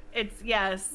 But like, and then what I was going to mention was how they would do these extensive like background checks into everyone's Twitter that was on the show. it was so obsessive and weird to me. Like, I feel like old Twitch users, they had this way where they could be shady, where they would say things about people and maybe drag them, but never to that level would somebody become obsessive enough to be like, I'm going to go through their past 4 years of Twitter logs. Like, right. Anything you've seen, Sean, that like stands out? Or Yeah, definitely, and it goes kind of with what Holly is saying, you know, and kind of what you were saying as well, Casey, with the kids basically had nothing to do starting about like 13 months ago, 14 months ago. And this is kind of when the Minecrafters began, was when COVID kind of started, like the wave of Minecrafters in discussion, because like there was Minecrafters before this that were not so bad. Like it's like the Minecraft community also changed like at some point, and I think it was like the rise of these people becoming popular, like these like fuck boys who are 25 acting like they're like romancing a 12-year-old, which is just gross. And you know, several of them have been called out for that as well. wait, what do you mean? Well, it's just like, you know, James Charles, for example. Oh, okay, yeah. Just for, you know, just an example. YouTubers, it's like you know, YouTubers. Yeah. But yeah, with the Minecraft, back to Minecraft though, and like the old YouTube or the old Twitch users versus newer, I would definitely say with Twitter as well, you know, having so much time on your hands with COVID, then going through 4 years of Twitter to see that someone said something stupid in 2013, just a little low. It was like fruit. bizarre. It was very, very bizarre to me. There was just, I mean, there's definitely a very big difference.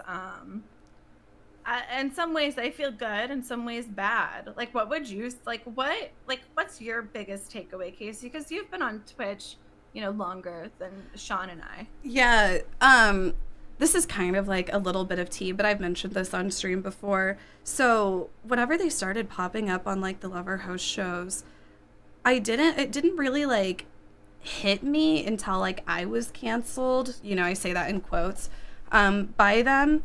But every time I was on a show with one of the Minecrafters, there would always be another like random contestant, like some girl who, you know, wasn't very well known or anything like that. Maybe she had some followers on Twitter that would just get like pulled off of the show kind of like silently because the stands would start like tweeting about them on Twitter. Like they would go through and they would dig through some of the contestants like tweets and like, I guess like one girl specifically, they like found a tweet where she just like said lesbian.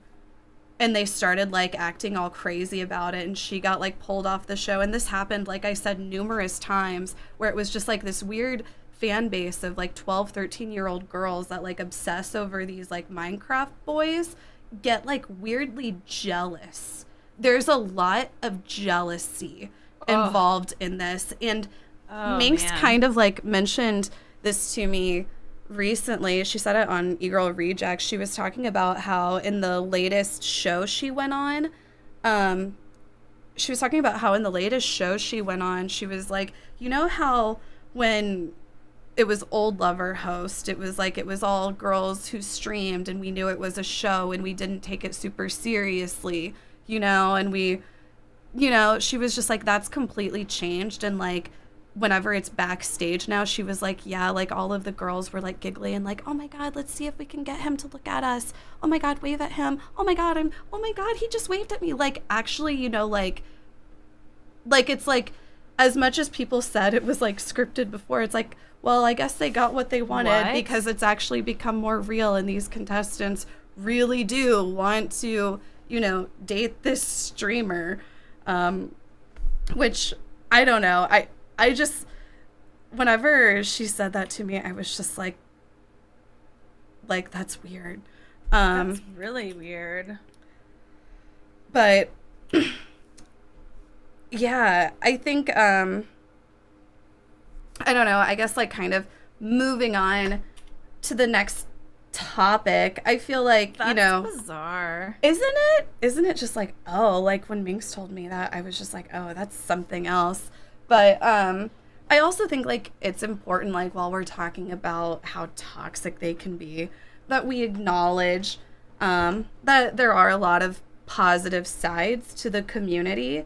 And in a lot of ways, the internet as a whole has become a better place to be, especially for, like women and like LGBT. It's still not ideal, but it's definitely gotten better from where it was like 3-4 years ago. To be fair, though, like I feel like even like whenever I started on Twitch, I felt like it like was definitely different from videos I'll see or clips I'll see from like 2017. Yeah. Like, I guess I'm not really crediting the change to the stands because I feel like Twitch has gotten better on its own. I just think that they've really embraced acceptance. I think that they've really embraced acceptance and just like this really huge way that I think overall has been fairly positive. I just think that I think they preach acceptance. They preach acceptance a lot. They preach acceptance a lot. Mm-hmm. Yeah, that's, I guess, a better way to word it. Not necessarily true. I mean, Sean, you know that. Oh yeah, for sure. It's like just Casey getting canceled. It was like the amount of 12-year-olds just in my mentions on Twitter being so like homophobic. Homophobic and trying to like deconstruct my looks, and it's like, oh damn, a 12-year-old girl doesn't think I look good. That's perfect. I love that for me. Good. Let's keep it that way. Well, and then they also, and this is like such like I remember you had like said this to me, and this is something that's going to piss off like a lot of my gay viewers as well, because like it's such a fucking shitty homophobic stereotype when they started like being like, well, why is a 20-something-year-old man arguing with kids? Are you a pedophile? And that is like such a stereotype put on gay men. I don't know if you want to talk about that at all, but I know it's something, right? Like I see like some of my gays like, oh yeah, it's it was like despicable. Because I didn't even want to respond to them, but then at the same time they were like, in my mentions being like, respond to us, like, with their pitchforks and daggers ready to like, get me canceled and, cancel all three of us and try to cancel this very podcast. But, it goes right along with homophobia, and it, like, a lot of the things they were saying, like, if I did try to make a valid point, they would rebuke it, or rebuke it. They would they would be like, oh, well, you're... Taylor Oakley. Yeah, and then they would just make comments like, oh, well, you're white gay. You don't know what it's like to deal with discrimination. Like, stop speaking. Like, you're a white gay. And it's just like, okay. Interesting, but okay. Like I'm a white gay who lived in the country. Right? Who has, like, actually been hate crimed. And it's, like, a lot of these kids who were attacking, Sean... probably have never, like, I mean, I'm sure some of them have experienced it, but like a lot of these, young girls to trivialize it in the way that they do, it's almost like they haven't. The way that some of them will just trivialize it and make issues out of non-issues at the expense of actual issues, right, is like it's deeply disturbing. Yeah, like the coming out as straight. Hate. Exactly, the coming out as straight. It's like, okay. That's so invalidating. I would also like to just say that after I had done some research, I read that Moist, like, Critical had been canceled by the stands, right? And I was like, why? And it was like they were on this podcast together, and I guess he said something, right? And we'll get into this later, but they're on this podcast together, and there was just this really weird conversation about watching Belle Delphine's, like, OnlyFans together as like a group. So odd. And it was actually then whenever Dream said that he was straight. So I just wanted to say that. So oh no, they that just wasn't ever me. the stands are like me. actually so insane. They just like will do anything to hold on to this idea that Dream and George are gay together because they like to fetishize gay relationships, and that's, you know, something that we can't talk about. It's fine. They're like, it's like, no, that's very strange. That's very strange. Really, really weird. So like even after Dream has said he was straight, it's like they're still like, no, he doesn't like to identify himself, and it's like they do it so that they can have these weird fantasies and like do this weird fan fiction of like Dream and George having gay relationships. It's very strange. Like do not Google George Not Found. It's this very strange website full of like erotic fan fiction written about them having a gay relationship by like 12 and 13-year-old girls. It's actually very fucking weird. It's really weird. And I like, you know, I feel like a lot of those kids, like it's probably their way of like working through their own fucked up issues.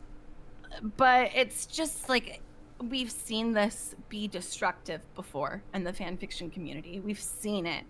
Like there's a history with this in content creation, and history repeats itself. There is something that's going on here that I feel there's a level of danger to. And I mean, we'll get more into that, but I mean, getting back to, you know, the dynamic between old Twitch viewers versus these new Minecraft stands, doxing, like that's one of the parallels we can talk about. That was so popular. People, like content creators, were actually killed on Twitch because of like, you know, this doxing, swatting, and all of these things these kids glorify actually, and take pride in doing. Take part in, yeah. Like they the doxing culture. Yeah, like the doxing culture and like the swatting culture had kind of like died off on Twitch a bit, but it's like, yeah, these Minecraft stands, like, you know, like they tried to dox and ship me to me. Yeah. They don't understand the danger, and it's like history repeats itself. You guys are going to get someone killed, which they'll laugh about, but you'll go to prison for, because that's what happens. But it's like so many different things where there's these similarities, but it's like the only thing I can accredit for this old like toxic viewer, like Twitch base, was at least they knew they were toxic. At least they knew what they were. These Minecraft stands, they play this whole like saviorist card so fucking big. They have their own selves so diluted that they think what they're doing on Twitter is activism, or that they're helping anyone. You're tweeting. Right. Like, it's not activism. You're not doing anything. You know what it kind of makes me think of? It makes me think of, you know, a wolf in sheep's clothing. And these kids would be the sheep. Oh, yeah, that's exactly how I've described them. And, you know, they act like they're so innocent and, you know, oh, I want to just play with the birds and the monkeys. But in reality, they're just mean girls. Like, they're they're nasty.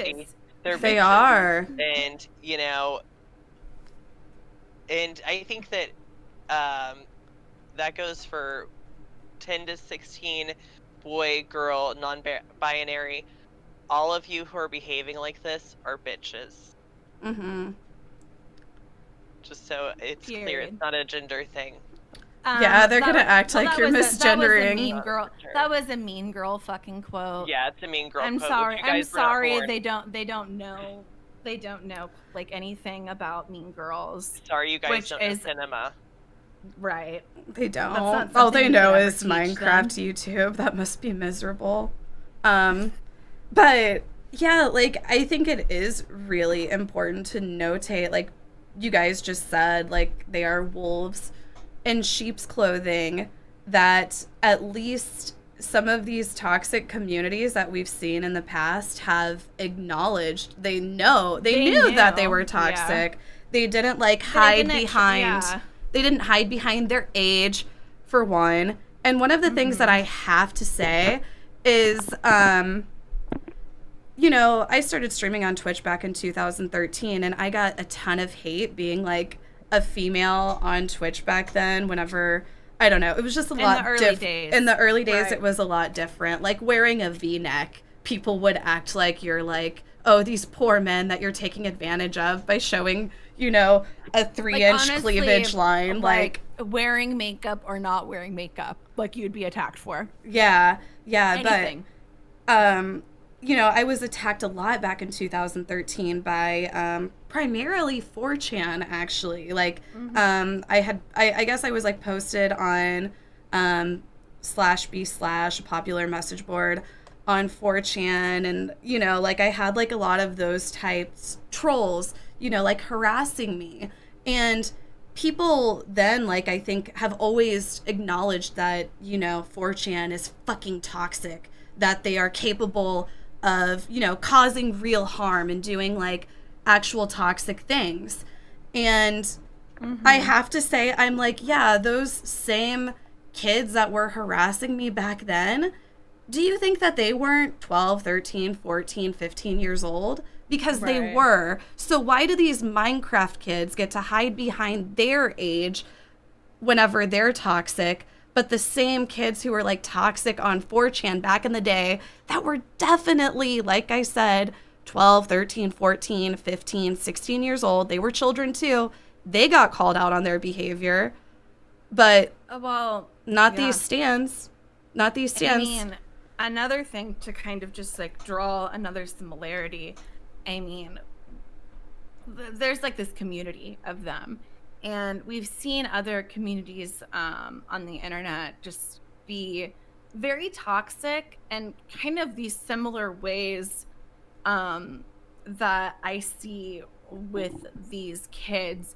And one of the most popular ones I can think of, and they're going to get so mad whenever I say this, was like some of the inceldom forums that were on Reddit, where people in the beginning would mostly talk about just being really lonely, how they really just were looking for validation. A lot of them had a hard time fitting in, didn't have any friends in real life. Their only friends were maybe, you know, through this community that they, you know, talked with people online. And, you know, they were failing classes in school, and they really, really struggled. And we saw how horribly that spiraled, because I don't think it just started off as just like this kind of hate campaign against women. I think in the beginning, it really was this community of people who were just lonely. And it turned into something very, very awful and toxic. And we saw people die because of it.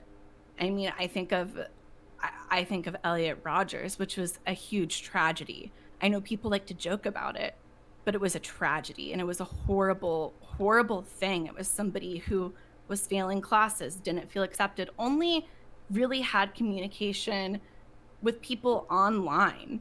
I mean, there's so many similarities here. It's scary. It's scary, and nobody's talking about it. And I feel like people are starting to slowly acknowledge the behavior. Like, I feel like in the past few months, like the past 6 months, it like has been acknowledged, and then it's like just gonna have to get much worse apparently. Like there's gonna have to be some sort of like Slenderman type fan lore to get it to be taken seriously. Well, and I know they're all gonna be like, is she like, are they really comparing us to that? No, I'm not. I'm saying I'm comparing fandom we have seen this, 14, you know, to being 12 and 14 and being a fan of something. At that age, you take things too far. And you might not necessarily right. Which, you know, you'll try to use during a criminal trial, probably at some point, if you guys keep it up. And I have catch news a charge. for you. It might not work. It might not work out. I mean, I mean, going back to that, Casey, like your experiences, like how would you compare the harassment then to harassment now? Oh, it's worse. Yeah, like whenever I was harassed by like 4chan, back in the day and like I guess like the thing that's so much worse about the stands and the way that they'll harass is just like the spread of misinformation. Oh, yeah. Like the way that they will spread misinformation can be so damaging, and it's like good thing that that's never been like my viewer base, but you know, for somebody whose viewer base is that, you know, it's like one slip up, they are like one slip up, you know, it's like these kids will take something without like any context and just run wild with it and you know, completely ruin your reputation. And like I said, like luckily that hasn't really happened to me because, you know, like outside of the Minecraft community, like all of those kids hate me now and I'm just like, whatever, I don't even fucking care anymore. I'm glad that I got out of this and realized it is what it is. It makes me think Honestly, Casey. yeah, fuck them. Fuck them. It honestly makes me think of a Cupcake quote from one of her songs, and I'm just like, she's really speaking to me right now. But she says, there's no need for the Breakfast Club when you've already done 8. I'm like, I'm getting mine. I don't fucking need to be part of this fucking normie, whatever fucking wholesome bullshit this is. Like, you guys can fucking have that. Bye. Like, I thought you were gonna say, you know, his dick is smaller than Squidward's nose. That's what I thought you were gonna say. I was reading some of the fan fiction, and that's what they described Dream's penis like as well. And it's just, the fan fiction is just wild. It's wild. It's weird. Really weird. Like I actually haven't read a lot of it. No, I started looking at the fan fiction just a minute ago. Look at it. You glance at it. I swear to You're God. just like, this is strange. It's very odd. I remember and it's not just the art too. Oh. Yeah. Got some artists in chat. Yeah.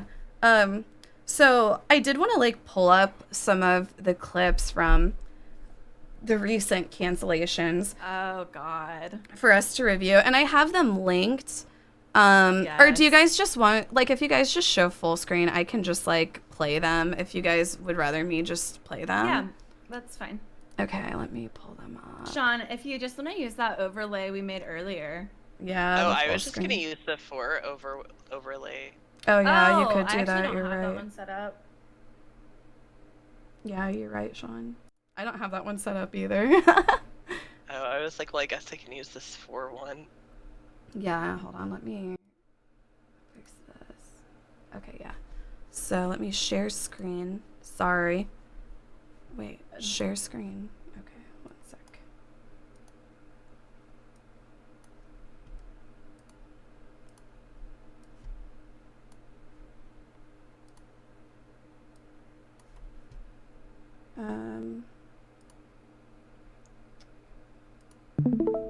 You guys see it? Hold up. Yeah. Okay, so Carl Jacobs was one of the people who was recently canceled. And I wouldn't say Carl was like actually really like canceled. But what accountable. Yeah, they say they held him accountable. But basically what happened is I feel like a lot of reason it's happened, like I feel like what's happened is like a lot of the normal Twitch viewers and normal Twitch streamers, I guess, you know, like me and my viewers, for example, they've seen like this ridiculous standard that they'll hold like any other content creator to. So when you see like these other content creators that they just like stan and obsess over and could do no wrong, like, you know, do things that they would cancel anybody else for, like a lot of them have like just been mentioning it. Like I've seen before Carl was like canceled for being a Ice Poseidon stream sniper. I saw so many comments of people in the community that were just like, oh, just wait until the Minecraft stands find out that he stream sniped Ice Poseidon. Like, hadn't you just seen that kind of like echoed throughout the community before Carl was even canceled for it? Like, people were just like, oh, just wait. And I was never one of the people. People kind of were like, they wanted it to happen. And I wouldn't say like I wanted it to happen. Like, I think that Carl is like a good kid. I was kind of disappointed with how he just like threw Ice Poseidon under the bus, but it, you know, I guess is like expected at this point because a lot of those content creators are actually just so afraid of their fan bases. But I think that we all can agree it's not like Carl is a bad kid or a racist or homophobic or ableist or any of these other buzzwords that these kids will call you. But yeah, so finally, I guess, after it being asked for by so many other members of the community, the Minecrafters caught wind of it and started canceling Carl Jacobs for being a fan of Ice Poseidon's, basically. Stream sniping And specifically, there was a comment, I guess, where Carl mentioned Ice Poseidon having a big nose. He just called him he just said that he had a big nose, which was also something that people would kind of like meme about. You know, like being a streamer, you just kind of open yourself up to, you know, having a lot of criticism. any insecurity that you have, like people are going to fucking point out, and then you're just kind of like, well, fuck it, I'll make fun of it too, you know, like. Yeah. Anyway, so they started calling him anti-Semitic for saying that Ice Poseidon had a big nose, and it's like, Ice Poseidon isn't even Jewish, I don't think. But anyway, here is Carl Jacobs' apology and him kind of like answering, I guess, to the stands. Okay. He answered too quick, though. Hello. How's it going, everybody? Welcome. It's me, Carl Jacobs. Okay, really quick, just right out the gate. I've seen a few threads going around. I just wanted to address. I didn't want to like tweet it. Address it. It felt not it felt disingenuous. He knew he needed to address it. So, like, if I stumble Quickly. words, I'm sorry. If you need clarification, 100%, I understand. I just think it's better I just discuss stuff on stream, if that makes sense. Are we good with that? Is everybody okay? Is that okay? We good with that? I'm like, I'll speed this up a little bit. The panic on his face right now. Oh, he looks so So nervous. there's a thread going around that I have supported bad people. Right? In the past, I've supported bad people. People think I'm actively supporting bad people. I understand that. And I kind of just wanted to touch upon that on stream because it just felt... I don't know, I just want to be unfiltered, just talking to you guys, if that makes sense, because I know that's just what's important. I don't want anybody to feel, like, excluded or discouraged to feel like they're part of, like, a family when they're here and stuff like that, and I understand I've made people feel like that, so I just feel like it's important to do this via stream rather than on Twitter. Does that make sense? Are we good with that? Is that okay? I hope that's okay. Because, again, it's not going to be as sophisticated sounding because I don't get to... I mean, I'm thinking about the words I'm saying, but I don't get to, like, reread it, if that makes sense, okay? Poor kid. Okay. I'm sorry. So there's threads going out there that I've associated with a streamer, a prominent streamer that is currently known for a lot of bad stuff, like racism, any phobia you could think of. And I just want to make it clear, 1,000,000% I don't condone anything they've done. I hope that it's clear that that's just not who I am as a person. That's just never who I want to be. It's not. I just don't want anybody to ever associate that garbage with me because it's just not true, right? And I'm sorry that I'm sorry that I've made anybody feel uncomfortable because I understand that. I went stream sniping, and I just wanted to address that and say, like, honestly, I am sorry that I've upset people. I know I have. And I appreciate you guys a lot for hearing it out at least. I guess for context, I've always been a massive fan of Twitch, right? And I've always wanted to be a Twitch streamer. It's just been my passion. And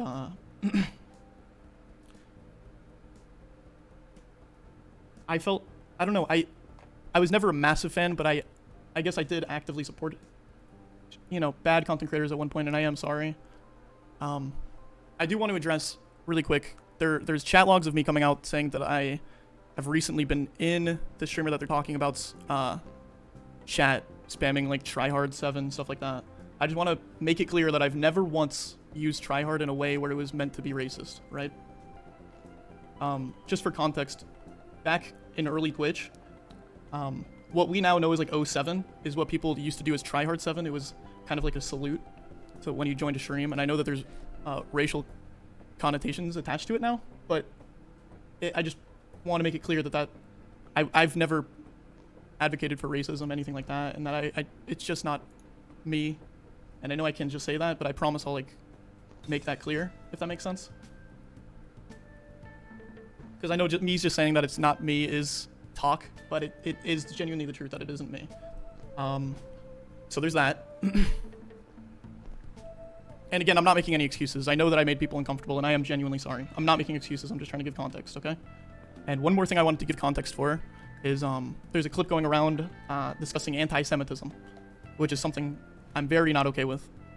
I know that there was a Jackbox joke that went around a long time ago, and I was genuinely, the second it came out, I was genuinely sorry about that. But I want to talk about a clip that came out recently on Mizkif's stream,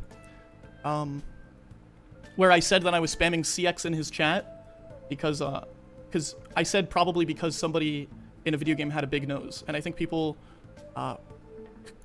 associated that with anti-Semitism. But in reality, in early Twitch, the meme was like Ice Poseidon has a big nose, so people just made fun of him for having a big nose. It wasn't like there was no racist connotation behind it. It wasn't I wasn't coming toward anti-Semitism, if that makes sense, or anything racially charged at all. I'm gonna pause it there because I think that's like basically him kind of like touching on all of the points. But I will say one of the things that I just have to remark on, and I'm not saying that Carl Jacobs is like a racist, or even that whenever he was like spamming try hard, it was like racist, or he was being racist for doing so. Like I understand how he's like, oh yeah, it's just something that the community did. And it is something that the community did, but even back then, people were acknowledging how it was just a little bit weird for this white dude streamer to spam try hard, and all of his viewers spam try hard with like, you know, chicken drum emojis and other racist shit like that. Like I remember during that time, you know, me being like the huge racist that I am apparently, I remember like I actually had try hard word filtered from my stream during that time because it made me so uncomfortable.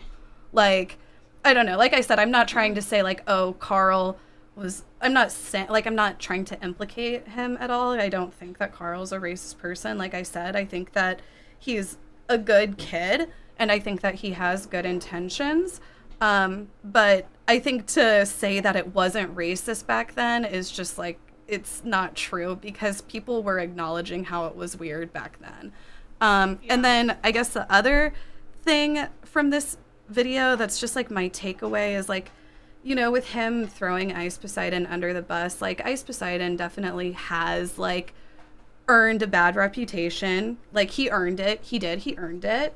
But I think to just call somebody bad is just not healthy in general. Just to say that somebody is just like objectively bad, they're just a bad person, you know, I just think that's just so, I don't know, it's just so, I feel to just say somebody is completely bad, that is just such a terrible thing to say, you know. It's like whenever I think of people who are like objectively just bad people, I don't think of Ice Poseidon. I think of like Adolf Hitler, you know. Like sure, Ice Poseidon has done some like fucked up things, and I think that there was a time where Ice Poseidon, like he was like fucking big-headed about it, and he wouldn't acknowledge like the shit that he was doing being wrong. But I think that Ice Poseidon has kind of been an example of somebody who's really had to learn their lesson in a very kind of hard way. He was completely like banned from Twitch, ostracized from the community. you know, excommunicated, like separated from like any of his friends. And then he was like honestly disowned by even his own community.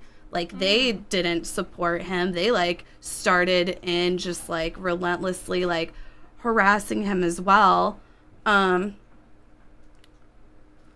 Trust me, if he did what he did towards white people, you guys wouldn't be acting the same. I understand like where, you know, people of color could hold like a lot of anger and stuff towards Ice Poseidon. Like I'm really not trying to downplay that. And like, yeah, like a lot of Ice Poseidon's behavior, like I certainly wasn't somebody who was like, you know, affected by it, you know? But I don't know. Participate in it either. Right, And I didn't participate in it. I feel like my issue here is he's not willing, like he didn't apologize for his participation in it. He apologized for liking Ice Poseidon. Yeah. And I feel like you're a grown adult, like all of these people, there were more, like, it was more than just Ice Poseidon. This was something that was popular on Twitch. This was an issue on Twitch at this time period, and I don't think it was just Ice Poseidon alone. I wasn't on Twitch at this period, but clips I see that are old, sometimes I'm just like, what the fuck? Like, it really is just like, damn, like this whole platform was fucked up at one period. Oh, you know, this is like kind of like a side note, but one of, I think the best like account of it is there was this clip that surfaced of Hafu recently, and this is probably like 3 or 4 months ago. She was talking about how when she first, and Hafu's, you know, for those of you who don't know, Hafu's a female gamer on Twitch. I would say she's a professional gamer. She competed in World of Warcraft Arena back in the day whenever it was like considered MLG, I think. And she was like one of the few like female PvP players that was really good. And she said that like the first tournament, or one of the tournaments that she was in, I can't remember specifically, she literally played against a team called We Will Rape Hafu. Wow. And Twitch didn't do anything about it. It was just broadcasted. The people who ran the tournament didn't do anything about it. She just had to play against a fucking team named Rape Hafu or some shit like that. So that's like how much it's changed, right? That was the culture then. And like I said, I'm always just like shocked by some of the things that went on. And I feel like it's really unfair, and I feel like people are not taking any responsibility in their participation in it or their complicity in it at that time whenever they were like, oh, it was just Ice Poseidon. Yeah. Like, it's not, like, it was not just him. I've seen multiple clips from multiple streamers that have been questionable. He's just the one that people are still talking about. Yeah. What are... Like, he's the only one people haven't forgotten. Are there any like other takeaways from the video, like of Carl, that like just stand out to you? I do agree to kind of piggyback on Holly's point on him saying, I apologize for liking this person. See, I think that's kind of fucked up, because why should he have to apologize for liking someone's content? And, you know, we watch stuff about people who are horrible all the time. Yeah, that's true. We watch documentaries on Adolf Hitler. We watch documentaries on these people.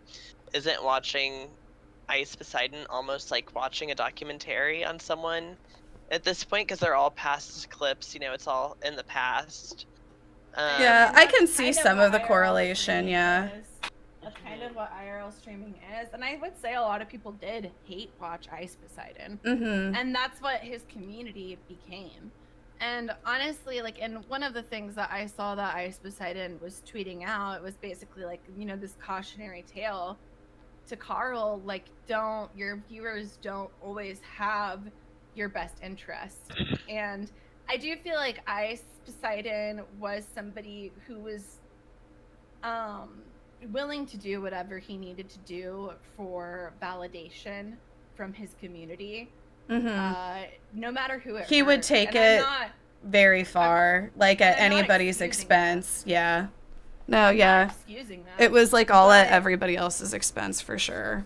One thing I'll say is, like, this is just one thing I have to say about Twitch at this time period is it was really just this very new thing. Like, Twitch was... The IRL streaming was very new. It was like kind of this first time that these people who would have never been looked at twice or listened to or ever had any real sense of community, it was like they were given like a voice and they were given like a community, and I don't think they necessarily knew. Oh yeah, like Ice Poseidon definitely didn't know what to fucking do with it, that's for sure. Like, and we've learned a lot since then as content creators, anybody in the industry, and I'm not excusing anything that he did, but I think a lot of shit just got to his head, and I think he did a lot of shitty stuff. It's right. Like he did a lot of inexcusable stuff to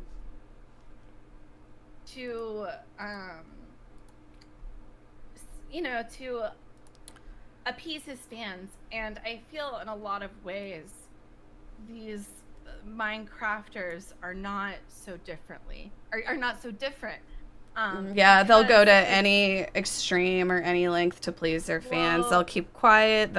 Yeah. No, you're right. Exactly. And maybe like they're certainly not doing like the awful things that he did, but they're just like very complicit in like pleasing their fans. It was also, I think, largely in part, it was like Ice Poseidon was associated with his community too. Like Ice Poseidon, like as a streamer, you're known for your community. They are direct, like they're an extension of you. So he had this terrible community who was horrible, really shitty, like for the most part a lot of racist, it seems. Yeah. So that's what he was known for. That's what his following was known for. But it's like these Minecrafters, I see them and I see how they tell everyone to kill themselves or how they wish death on people. Not the Minecraft creators, but the Minecraft stands. Yeah. Toxic Minecraft stands. I'm so sorry. I don't want to misspeak. Yeah, it's just to be clear. Yeah. I see them doing horrible things, and my question to them is what makes them so much better? Yeah. What makes them so much better?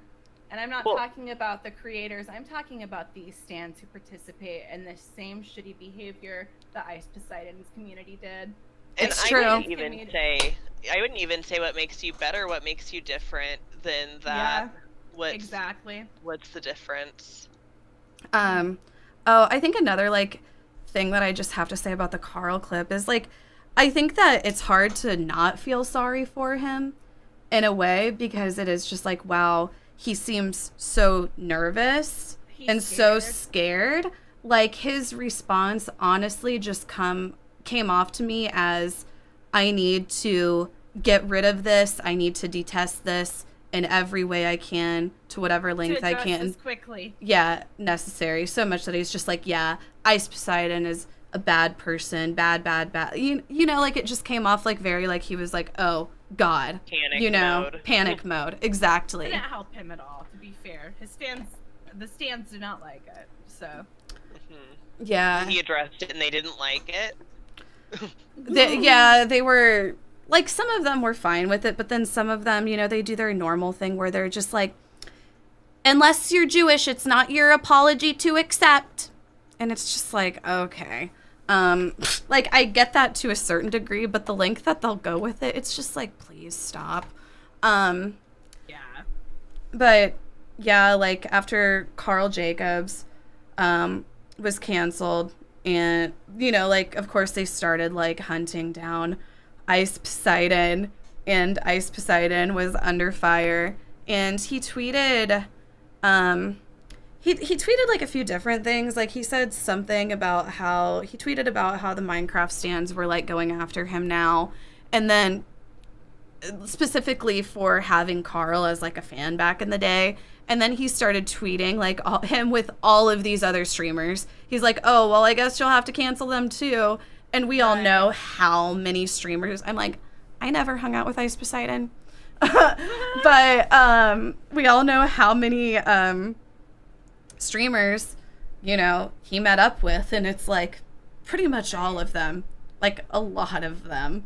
Like, and I mean, I'm not trying to like call them out or say they're awful people by associating with him at all. But it's like, yeah, back in the day, every streamer had an interaction with Ice Poseidon. It was like anyone would be like, people were glad to have an interaction with him. People were clout chasing him. Oh yeah.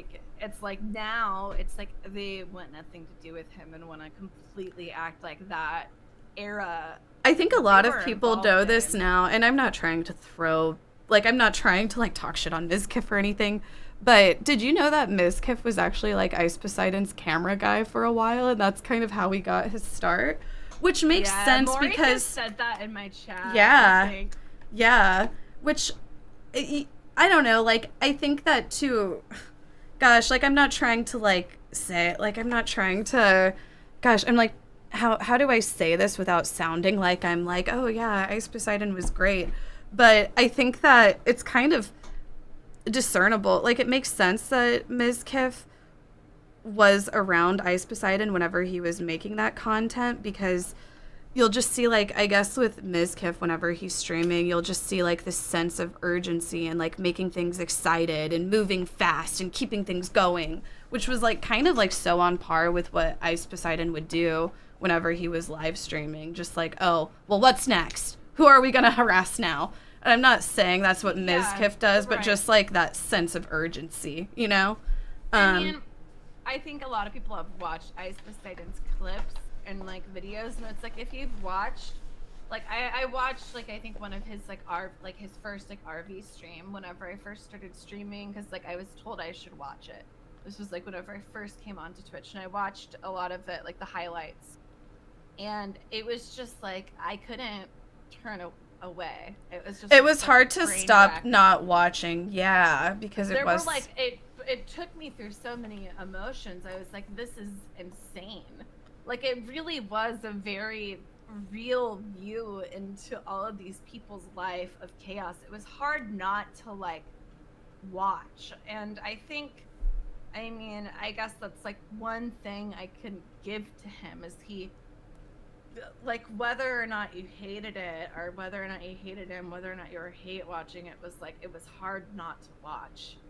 It was like this train wreck right before your very fucking eyes.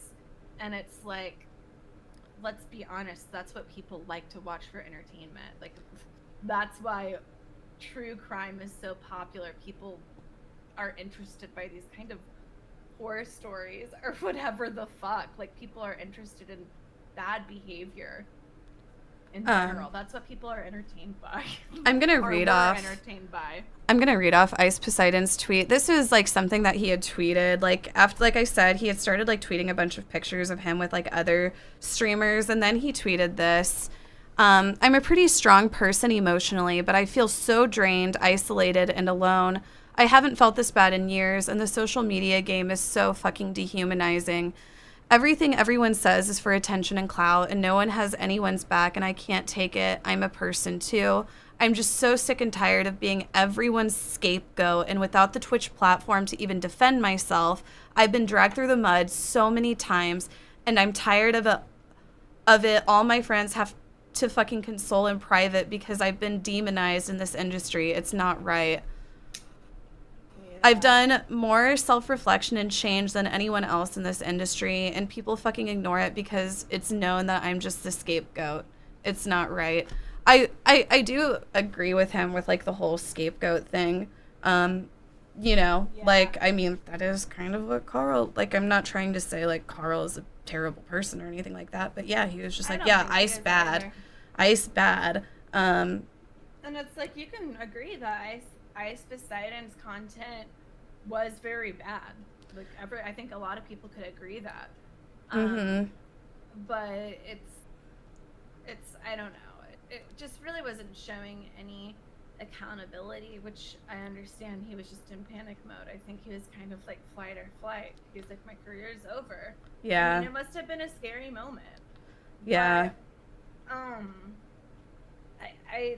I don't know. With Ice Poseidon, I feel like it's a very cautionary tale. He is a very, very cautionary tale of what can happen to people whenever they lose, I feel like, their sense of self, and they'll just let anyone around them control them, and they'll do anything they can to. And that's not to say that it's like, oh, other people's fault that Ice Poseidon did what he did, but I think in like a lot of ways what Holly's kind of saying is Ice Poseidon, you know, as much as he had like this viewership and like this community, he was kind of more or less a follower. Like you saw like all of these different people like pop up and kind of like start to try to leech off of him, and he just let them, you know, like he let all of these, like I'm trying to think of like some of the people, like Bjorn is one of the people I think of, you know, that like kind of just made his name off of like leeching off of Ice Poseidon, really. But he just kind of let like all of these people, you know, who didn't have great intentions either, you know, just come and cling on to him and add even more to that like negativity. And, you know, like I said, like as much of a community as he had, he was kind of a follower. He didn't, you know, like you said, I don't know, maybe he did. It's hard for me to say. I don't know. I'm not saying he's not. He was an adult. Don't get me wrong. I'm not saying like he, you know, he wasn't like he knew what he was doing, but I think it's a cautionary tale because it's like you never like I don't think people really take into consideration like I guess how am I like I'm trying to think of like a way to word this. I guess like I also think it was like really going through his mind at this point. I don't know. Like I think a lot of shit he did was pretty bad, especially whenever I looked through and seen it and looked into it, and I went looking for the things that he's done. It's like, oh, okay, that is bad. One of the things that I feel like is also kind of worth mentioning is just, you know, one of the things that like the Minecraft stands, you know, preach about day in and day out is mental health awareness, but they never acknowledge ever how their harassment is detrimental to some people's mental health. Like, it's like, yeah, they're all about mental health until it's acknowledging that the person that they're harassing is struggling mentally because of their enormous amount of harassment. That they're impacting someone else's mental health that they are not taking accountability for. I guess to follow up, on what I was going to say with like the Ice Poseidon thing, like with his mental health, I remember there being such like an emphasis on his content and his content constantly being under attack. And that's why I say he would do anything to appease those around him, because it was never enough. It was never edgy enough. He was never doing enough to impress his audience. And I know that's horrible, but he would still like give into that or be part of it or whatever the fuck. But it's, I mean, I'm just saying they didn't have his best interest, and it was like encouragement, and it was just still never enough. I feel like it was a very toxic group. Am I right? Like, I've only been able to go back and see. No, you're right. It was like in the past. It was like any means necessary at anybody's expense. You know, we want the content. We don't care if you're hurting yourself, if you're hurting other people. You know, it doesn't matter. We want the content. It was never enough. Like, there was an unreal standard placed upon, you know, a lot of content creators, and I think he was definitely one of them. And like, he was constantly under attack by his like audience and viewers, like in an extreme way. Yeah, I mean, he was like assaulted in person. He had like the shit beat out of him by all for content, you know. And people and loved it. Happen. People loved it. It's like the jackass of the internet, like the jackass of Twitch TV. Yeah, it's weird. It's weird, and you really did kind of see it, like, kind of break him down. See, and somebody's saying in my chat, and I know BK Messiah is like a black person, but you know, he's just like saying it was mostly at the expense of black people a lot of the time. And honestly, I never watched Ice Poseidon's like content that closely. I'm trying to think specifically. There was like a homeless man. I think that there was a homeless man who he really kind of like terrorized, who was black. I don't know. Maybe BK like Messiah can speak on it. I'm not sure. I don't know the specific instances, but it's something I think worth looking into. Yeah, like, I'm curious. I don't know all of the like things that he has done. I don't. Like, I really don't. But like I said, more than anything, it's just like a cautionary tale. I'm not saying like what he did is justifiable, but I'm just saying I think it's not something that's uncommon, I guess, that we would see in people who rise to a certain level of fame, like, you know, fame, and want to do anything to keep up that fame. They're constantly trying to shock people in the most crazy ways. I mean, like, I think of Logan Paul. This was like that era of the internet. That was this time period. It was always about how can I shock people the most, right? Like, right. I will say, as far as Ice goes, I mean, like, I don't know. Like, I don't know if people like feel like he's like truly like had to answer for the things that he's done. Like, you know, like, I don't, you know what I mean? Like, I don't know if it's like been to the standard that people would like want. Like, I know like there's a lot of people who still like think what he did is like, you know, I mean, it was. It's like, you don't have to think it. It was. I do think... But I think he is one of the only, like he said, I feel like he really is, like, as far as like content creators who have done shitty things online, and I think that he's pretty up there. It's like he is one of the few who actually has had to kind of answer for it in some capacity. Like, I think that, you know, like I was saying earlier, he was completely like ostracized from the community. Nobody will talk to him. Nobody will network with him. Like, the people who he thought were his friends, like, don't want anything to fucking do with him now. I think he as well as, yeah. And from filming in LA, he couldn't film in LA yeah, anymore. You're right. He had to move.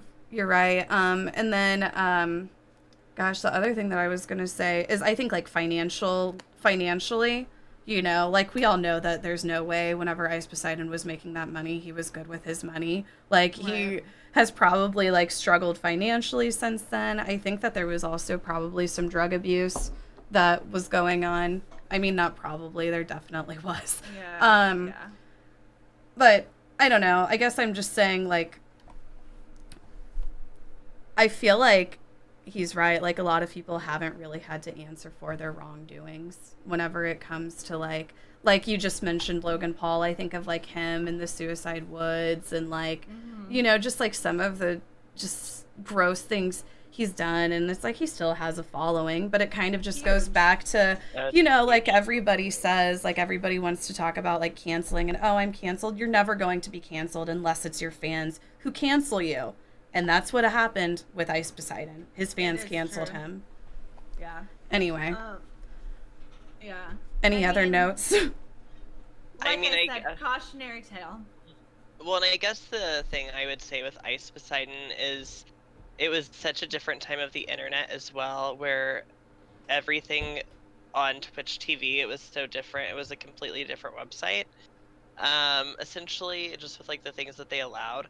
And so, you know, as much as like Ice Poseidon is to blame for the things he was doing, Twitch itself isn't held accountable for the content creators. It was kind of like, yeah. No, it's true. Like, they did eventually ban him, but like, I do just think about like, I remember back then I was just like, how has Ice Poseidon not been talked to yet about the tryhard spam? Like, how are they not stopping that? Because it is so racist. Like, I don't even know, like, what it is, to be 100% honest. Like, I don't know what that is. Oh, it's like, somebody can do the emo. It's actually Trihex. You know Trihex. He's like a speedrunner that's black. He did like a lot of Smash stuff. I'm gonna be honest, that's what I knew. Like, yeah, are people doing the Trihex face now? No, it is, but that's what I thought it was. I thought it was just like a Trihex amount. Like, I didn't know, I'll be honest. Yeah, like, it was kind of like they kind of took his...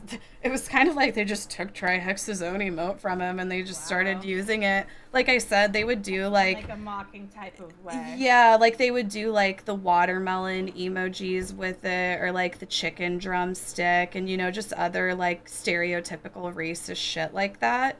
And it was just like, okay, like, why isn't Twitch saying, hey, like, you can't do that? That's really weird. And yeah. I mean, yeah. But, like, I mean, Ice Poseidon, he was, like, kind of, like, the latest cancellation. There's a whole list. Oh, yeah. Moving on I mean, to... we could talk all day about his problematic past, and we're just, like, I have to say, nobody's gonna sit here and disagree. We could do a whole episode on Ice... We could research Ice Poseidon's past and see, like... a lot of them are... This is Disguised Toast. He's somebody else who was recently canceled, and honestly, I'm not that brushed up on exactly what they're canceling Disguised Toast for. Okay. So, from what I know, I thought it was just like he was canceling himself before he was canceled. Like, he was taking the Jenna and Marbles route. It's very brave. Oh. Do you know what for, like, specifically? I think just his problematic past. I'm not sure. I think it was OTV fans, not MC. Well, I think that there's kind of been a lot of crossover with the Minecraft stands and, like, that community as well, honestly. Like, I don't think it was necessarily the OTV community. Like, I think, like, Sakuno has kind of brought, like, a lot of the Minecraft stands into, like, that hemisphere, if you know what I mean. But, let me play this clip of him. I have his tweet longer, and I know he goes over it there. It's a little bit long, but I'll brush through it because I know he has it, like, kind of bullet pointed. Anyway, here, I'll play this now. Receiving a lot of flack.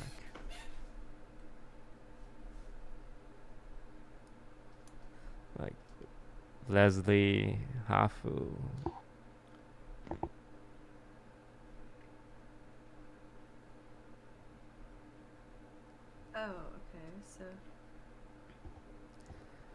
I guess maybe it was that's the one thing I can't take. I can take a lot. I can be called a lot of things. But I can't stand seeing it happen to my friends. I can't. Yeah. This is Disguised Toast getting a bit emotional because I think they started, like, really, like, going after his friends for, you know, being friends with him like they do. Oh, wow. Because of me. Mm-hmm. Because they want to defend me. A lot of them are receiving a lot of...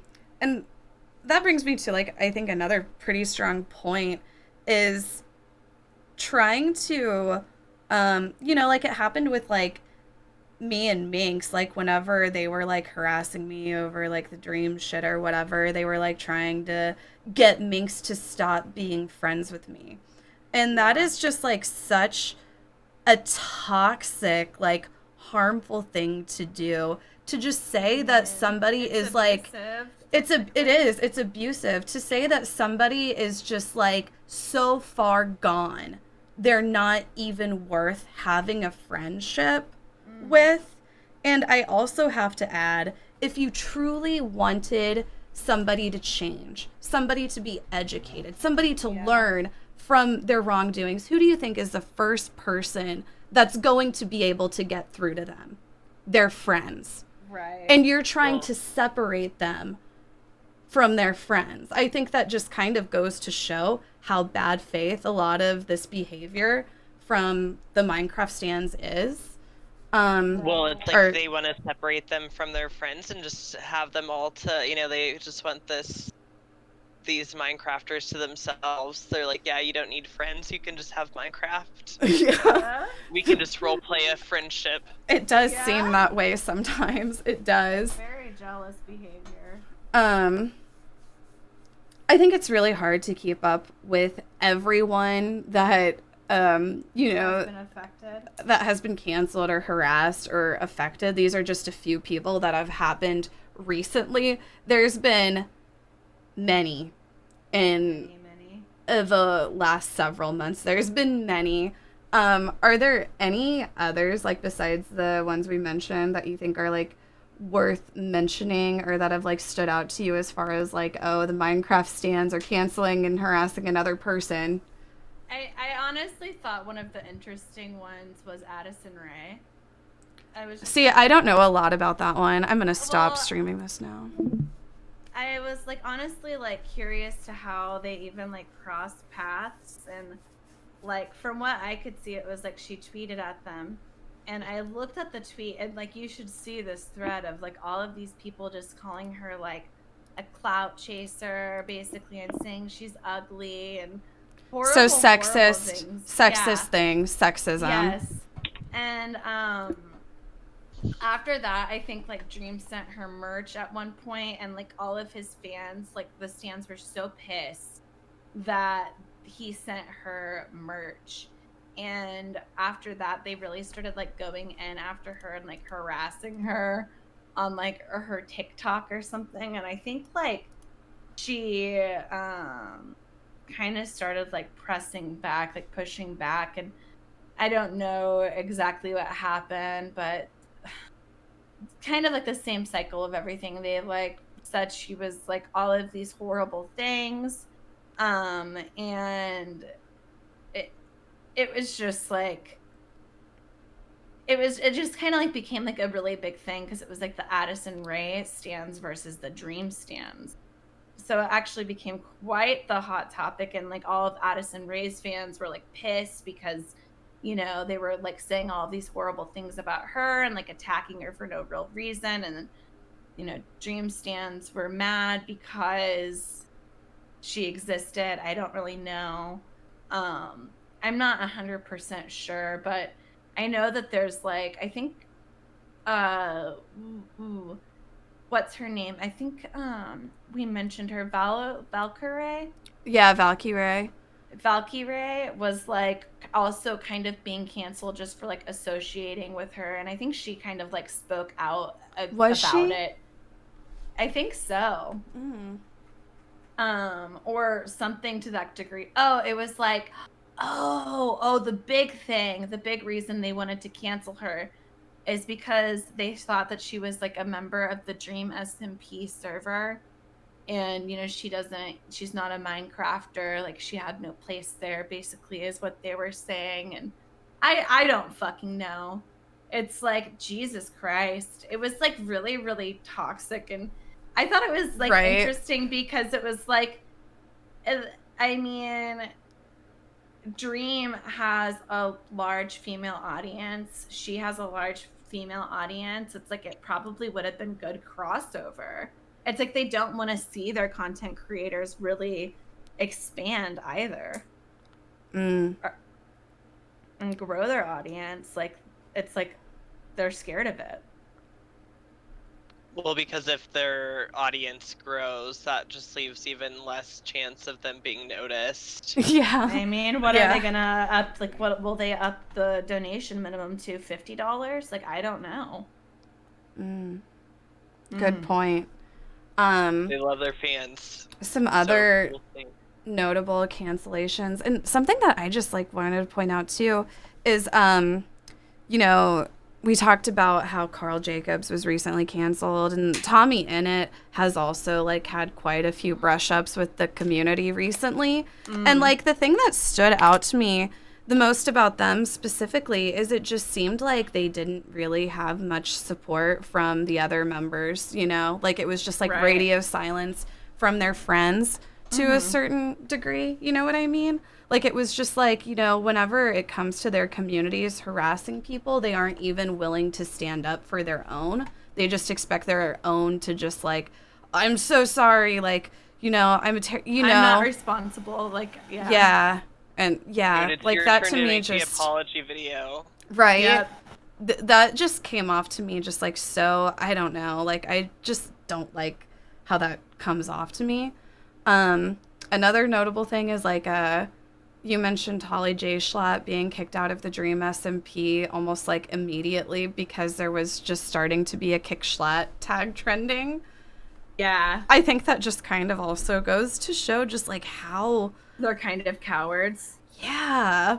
Like, okay, so I was just like looking into like kind of this history with like cancellation with them, and I was like, okay, so it was like Jay Schlatt, like the first one they canceled, and to be 100% clear, I don't know a lot about Jay Schlatt. Yeah, me neither, honestly. I've never watched one of his streams. I don't know why they were calling for him to be kicked. Oh, he wasn't kicked though. Oh, I guess they're correcting me now. The Minecraft stands are gonna get mad at me if we misspeak. Basically, I was told so from what I read on the Insider. This is what the Insider reported. I can pull up the sources for you guys later, but this is what the Insider reported. That during a live stream, all of the stands started tweeting at Dream and asked all of these people to kick Schlatt, and he was kicked from that live stream. That's what the Insider reported. So it like happened it was happening live on stream, and they were like, "You're kicked." That's what the Insider reported. Interesting. I know people have a different people. The same thing could happen to you and I, and we might have a totally recollection of what happened. And I think that happens a lot with the stands. Yeah.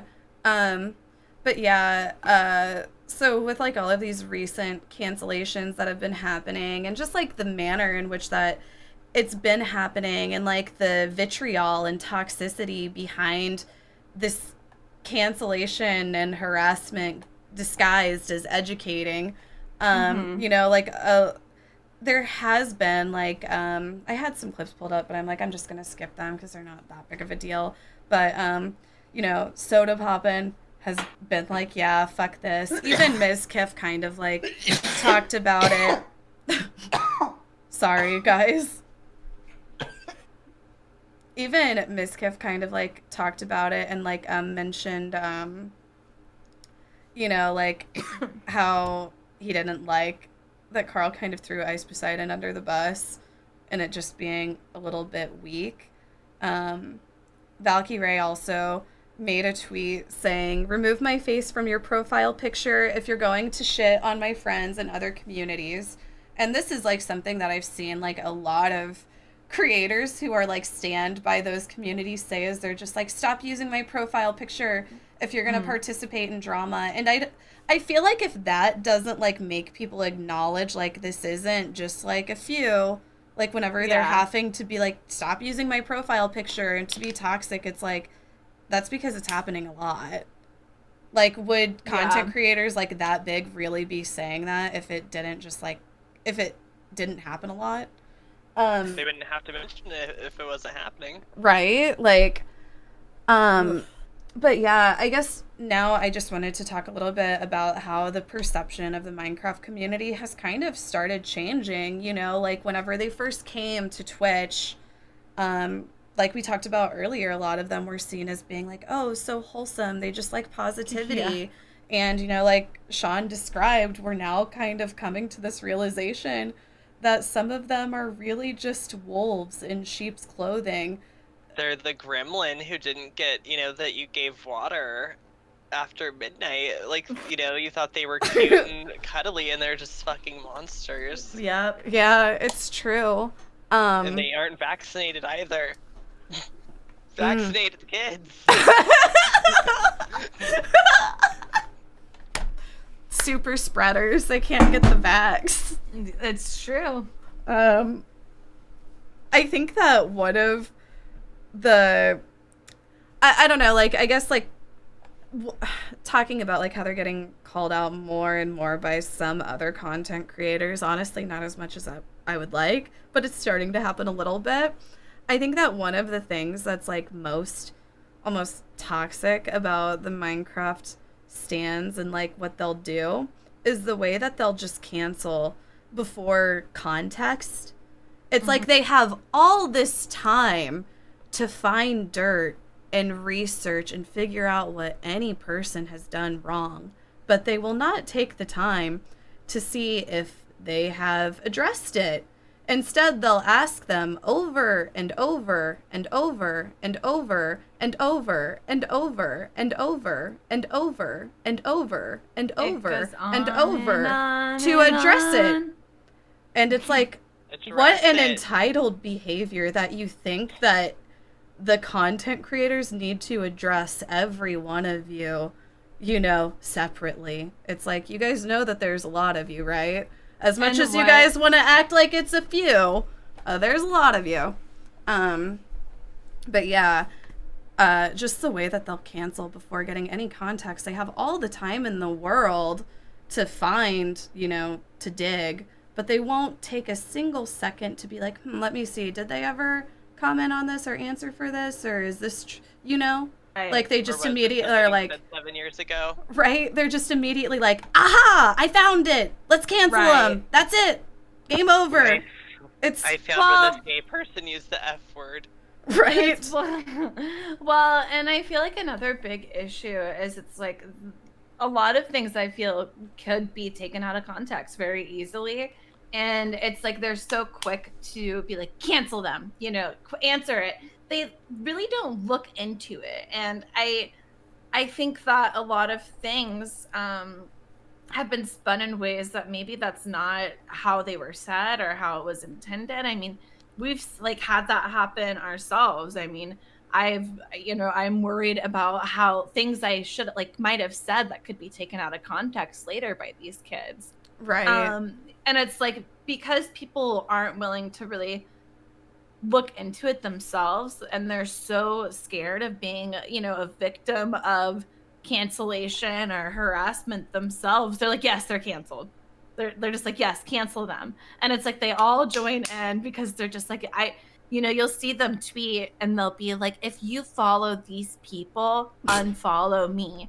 Or if you support these people, just unfollow me. You're a horrible person. And so people are just like, oh my God, unfollow them. And it's like this whole fear thing. They're like, I can't get called out by my own community.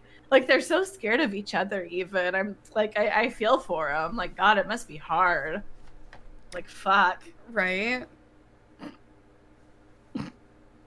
I just don't see how it's like a community that I would want to be part of. Like, that's my biggest takeaway. I can't imagine wanting to be part of that kind of toxicity, and participating in it so obsessively. I mean, I think it's worrisome. Another behavior that I see from them that is just like so strange, and somebody else pointed it out to me, but how Twitter has kind of just turned into the oppression Olympics. Like, who is the most oppressed? And, you know, like, obviously there are groups of people who are oppressed, like, in a very real way. And I'm not trying to, like, right, like, I'm not trying to downplay that at all. But some of the things that I will see these fucking kids say, I'm just like, oh my God. Like, just like, you'd have thought that they were the ones who had the dream.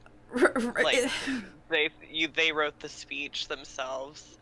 Oh, years ago. They come at you so high and mighty, and I don't think they really have a sincere understanding of history and the past and how it really does shape the current times. It's like they aren't informed in the way that they think they are necessarily all the time.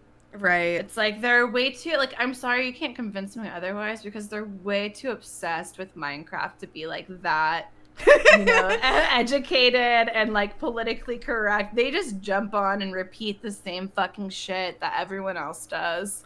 It's embarrassing. Like, I can't imagine not having a personality to that degree. Like, Another thing that, you know, at least we have personalities, even if they're not likable. They're not Minecraft personalities. Period. Absolutely. They're not cookie cutter positivity, wholesomeness all the time, which is just like, it's not real. It's not realistic, you know? Like, I believe in having a positive outlook and a positive perspective, but it's just like, I don't know. Like, I think that it's important to also have, you know, like, other moments where you acknowledge shitty things. I don't know. But another thing that I think is just, like, really eye-opening, you know, since I've been, like, attacked by the Minecraft stands so much, like, I'll literally have them, like, in my timeline all day. And, you know, like, just, like, arguing with sometimes, like, other people, I'll just be, like, tagged in the tweet. And sometimes I'll just be like, oh, my God, like, how much does this kid tweet? And I'll, like, go to their Twitter, and I'll just scroll through their tweet replies, and it'll literally be, like, 2 minutes ago, 3 minutes ago, 6 minutes ago, 7 minutes ago, 12 minutes ago, 14 minutes ago, you know, 27 minutes ago, 30 minutes ago, 35 minutes ago, 36 minutes ago, 38 minutes ago, you know, 45 minutes ago, 46 minutes ago, like 1 hour ago, literally all day. Like thousands of tweets a day. Yeah, it's like I'm scared. And it's just like, their parents need to fucking set up some time limits on their phone. Locks. Like, holy shit. Like, where are the parents? Where are the parents? No, I mean, really, though, I think that, like, at this point, like, we, you know, like, I know, like, a lot of my viewers who have been around, oh, thank you for the raid. JF, thank you for the raid. We're, talking about Minecraft toxicity right now. We're having a positive conversation. I feel like that may be somewhat eye-opening. I don't know. We're trying to have, like, a thought-provoking conversation about it. But thank you for the raid. Welcome, you guys. This is our recreational use podcast that we do every Wednesday. But yeah, I was just talking about how much these kids will be on social media, and I don't say it to be like hateful at all. It's like anybody who's on social media that much has an issue. I mean, like, certainly, like, I've had my moments where I've been, like, on Twitter all day, but I can still, like, acknowledge, like at the end of the day, and Reddit, at the end of the day, whenever I've had those moments, like, I always look, like, I don't feel good about it.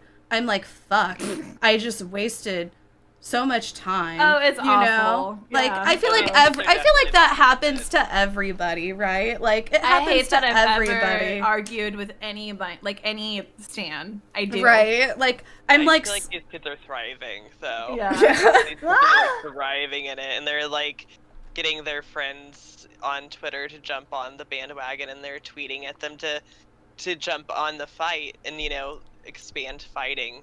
Yep. No, it's just like the amount of time these kids spend on social media is alarming. And I mean, the amount would be alarming for anyone, not just kids, but the fact that they're kids and the content that they, like, they consume so obsessively without, like, any, you know, like, without any, I don't know, acknowledgement of how their own behavior is, like, negative or toxic or contributing. There's, like, no self-reflection. No self-reflection at all. Like, they just do it with no self-reflection. You know, they spend their whole day on Twitter tweeting, you know, within minutes of each other or whatever. And they do it without second thought. Like, at the end of the day, they don't have that moment where they're like, oh my God, like, why did I do that? They're like, oh, I'm going to do it again tomorrow. I'm going to do it again the next day. I'm going to do it again the day after that. Like, how can I they're like, I guess I didn't do good enough. I need to farm more Twitter likes. I need to farm retweets. They're like, I gotta have the best thing, the meanest thing to say. Oh, I gotta have the best, everything Kaceytron has done, a thread.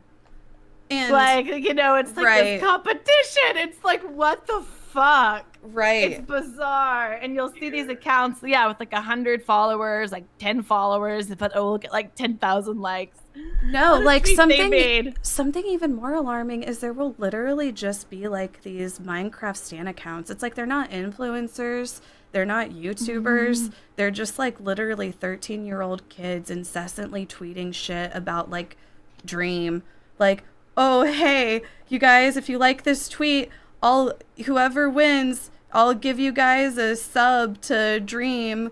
you know, and then it'll just get like, have you had that shit like pop up on your timeline where you just see it's like I'm like, why am I getting this on my feed? Well, and like the thing is it's not like a normal like it's like such a massive amount of them. It's like there's so many. It's like all of them are stan accounts. And like some of like those stan accounts will have like upwards of like tens of thousands of followers, and you're just like, right? How? You're just like, what? It's bizarre. It is. And I feel like this is a good time to like kind of open up the conversation to just talk about that a little bit more. And, you know, just like the mental health crisis that I think a lot of these kids are honestly in, you know, and I think that COVID has probably contributed a lot to it. But then I think it's also like worth acknowledging how this is kind of like the first generation that has been like truly raised on social media. And we all know how toxic social media can be. And these kids have been, you know, raised on it. And it's almost like they correlate their entire self-worth to how many likes they're able to get on Twitter or in a picture or on Instagram. I agree. And it's just such an unhealthy behavior. And it's kind of just been going very unacknowledged.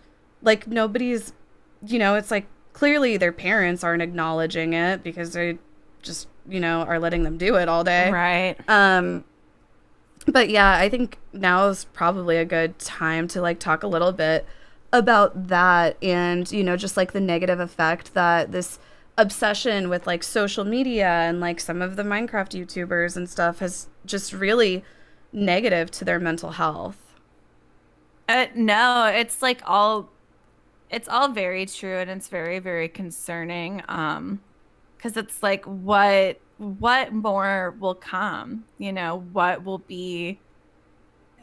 is going to come of this, because this is just kind of the beginning days, you know, like this is still a streamer, like these streamers by most accounts, like their careers are in, like they're still pretty early, like in these early stages. It's not like they've been around for, you know, years, so we don't know what this community is going to be like years from now. I think that I honestly feel like the mental health effect on it is like there's just like so many levels to it. Like I feel like another thing to notate about it is just like their self-identity. It's like they struggle with being able to have any true self-identity, and they almost just like cling to like these, you know, it's like whenever you have like content creators as your profile picture, it's like that is your identity. They don't have their own identity. And I don't know, to me that's just like very sad and very unhealthy. They spend so much time and they're all they watch is George Not Found, or that's all that they can talk about. And they live so vicariously like through these other people that they miss out on real life moments. And I feel like very much so for some of them, like these relationships, these friendships between these popular Minecraft content creators are so important to them, is because they really feel like they're a part of it. They really feel like they're a part of it, and they feel validated by these things, and they write themselves to be part of the narrative and these fan fictions. It's all, wow, you know, it's a lot. You know, at the start of every community, it's like that's the whole point of it, is to bring people together for a common interest. Mm-hmm. Mm-hmm. And it's like, I think that that's what they've really lost because I'm sure that there are probably people on Minecraft who are fine, and they're like, you know what, I'm going to quit playing Minecraft. Oh, yeah. Because this is trash. Like, this is, and I'm sure that, and that's like something that I wish that we had more time to talk about, because it's like, you know, those are the people who will suffer in 6 months whenever Minecraft is a dead game, which I don't think it'll take it will take longer than 6 months, excuse me. You know, we'll see what happens. Yeah, I mean, we'll see what happens. Will these stands be the fall of Minecraft? You know, we'll see. I'm praying on it. I mean, we've seen it with other games, right? Yeah. Well, we've seen it with everything. Trends come and go. Yeah, I mean, look at Ninja. Period. I know. That's like one of the biggest ones. Who? Ninja. Oh, do you know who Ninja is? Yes, I do. Oh, okay. Well, like some people don't really know who he is anymore. I'm not even trying to be mean. Because he doesn't stream on Twitch anymore, does he? No, he does. He came back to Twitch. He just like has a lot less viewers now. Oh, okay. I didn't know. I thought he quit streaming. I thought he like kind of. I feel like he probably doesn't stream as much as what he used to, but honestly, I don't even know. He probably doesn't care either. He's just like, whatever. Oh, he's made like his he money. Never has to care again. Like right. That's what you think, and then you see, you know, so true. Some guy at 55 working at the grocery store, and it's him. So you know, that would be. Never say that the money is endless. That's true. I mean, we've seen it. I think, you know, I have to bring up, you know, while we're talking about mental health, I have to also bring up the parasocialness of their interactions with the Minecrafters. And I think it's also worth noting that parasocial relationships aren't always negative, but they can be extremely negative. You know, like I have viewers, and, you know, like my viewers are... It's funny because, you know, back in the day, people would be like, oh, you know, these titty streamers stealing, you know, these 12-year-olds' allowance and their parents are stealing their credit cards. It's like, can these incels finally fucking acknowledge that 12, 13-year-old kids aren't watching Amaranth, they're watching Minecraft. Like, please stop. Like, I mean, my girl Anne, she has quite the audience, but it's not Minecraft. It's not 12-year-olds.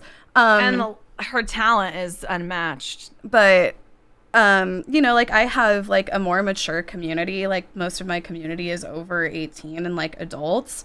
And, you know, like I've definitely ran into like certain like viewers in my community who have had like a parasocial relationship with me that's been unhealthy. And it's like if adults are able to like cross that line, think how much more susceptible children are in crossing that line, you know? I agree. And not like differentiating, you know, this isn't healthy.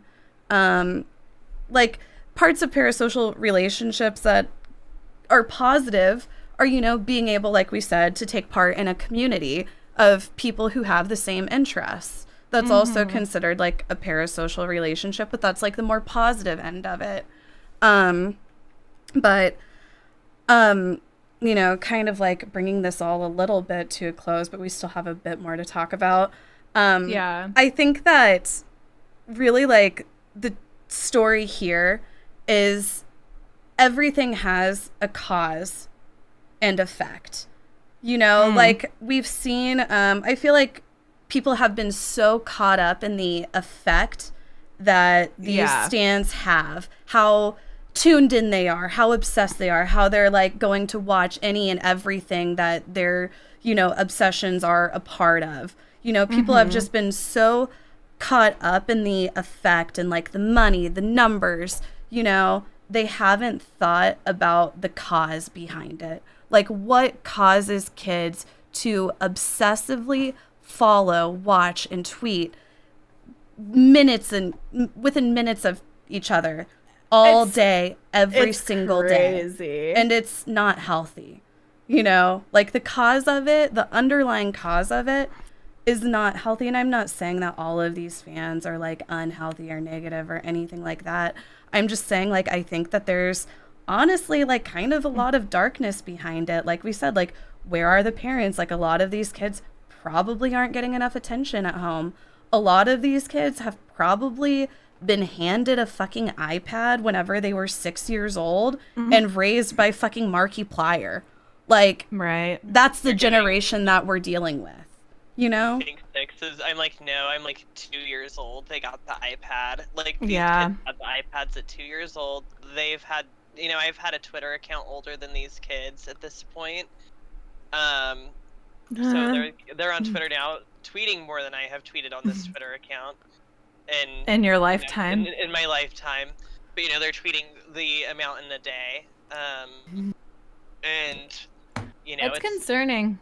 It's going to catch up to them whenever they're not expecting it. They're going to, you know, wake up. They're influencers are no longer going to be around in a few years, and they're going to be like, wow, I can't believe I blew all of my life spending it on Twitter and Minecraft. And, you know, it makes me think of how Holly, I can't remember exactly what you had said. This was a while ago, but it was whenever we were arguing with the stands, and you were just like, you know, you're going to grow up someday and realize that you have no real life friends because you spent your entire life online. And honestly, that makes me worry for them. No, they haven't I said built the same real thing. connections or friendships. You know, I mean, and you brought up Sean as an thing. example. Like, you know, I have Sean. Like, you're not gonna have a best friend like Sean whenever you're fucking grown and out of high school because you spent all your time online talking to these people that you've never met in person. Like, they're not developing any real social skills. You know, Right. It's an issue. Like, and it is concerning. Right.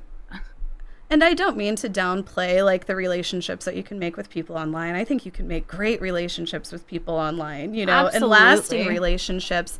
But I think that, I don't know. I mean, the relationships to call out the positive and the negative impacts of like online usage, though.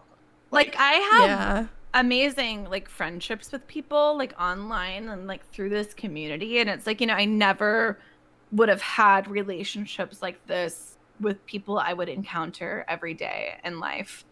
But I'm really happy I can have relationships with people every day in life as well, because it's important. It's important to have those skills. It's not like in a way to be disrespectful. I'm not saying that to be disrespectful, but it's very important to develop those skills. And it is important to have friends in real life and that are close to you that you can count on, especially in those crucial years you're growing up. I mean, I can't stress that enough. I think that, you know, something that can be said is, you know, in a few years, these kids are not going to have the social skills to go and get jobs. They're not going to have the social skills to go and, you know, talk to people and prompted. It's like everyone, no matter who you are, you're going to be put in a social interaction of some kind. If you're using the internet, you'll be put into a social interaction in real life at some point. Exactly. It's just a fact. And you got to be ready for it. So these kids have got to do something to get themselves out of this haze of Minecraft.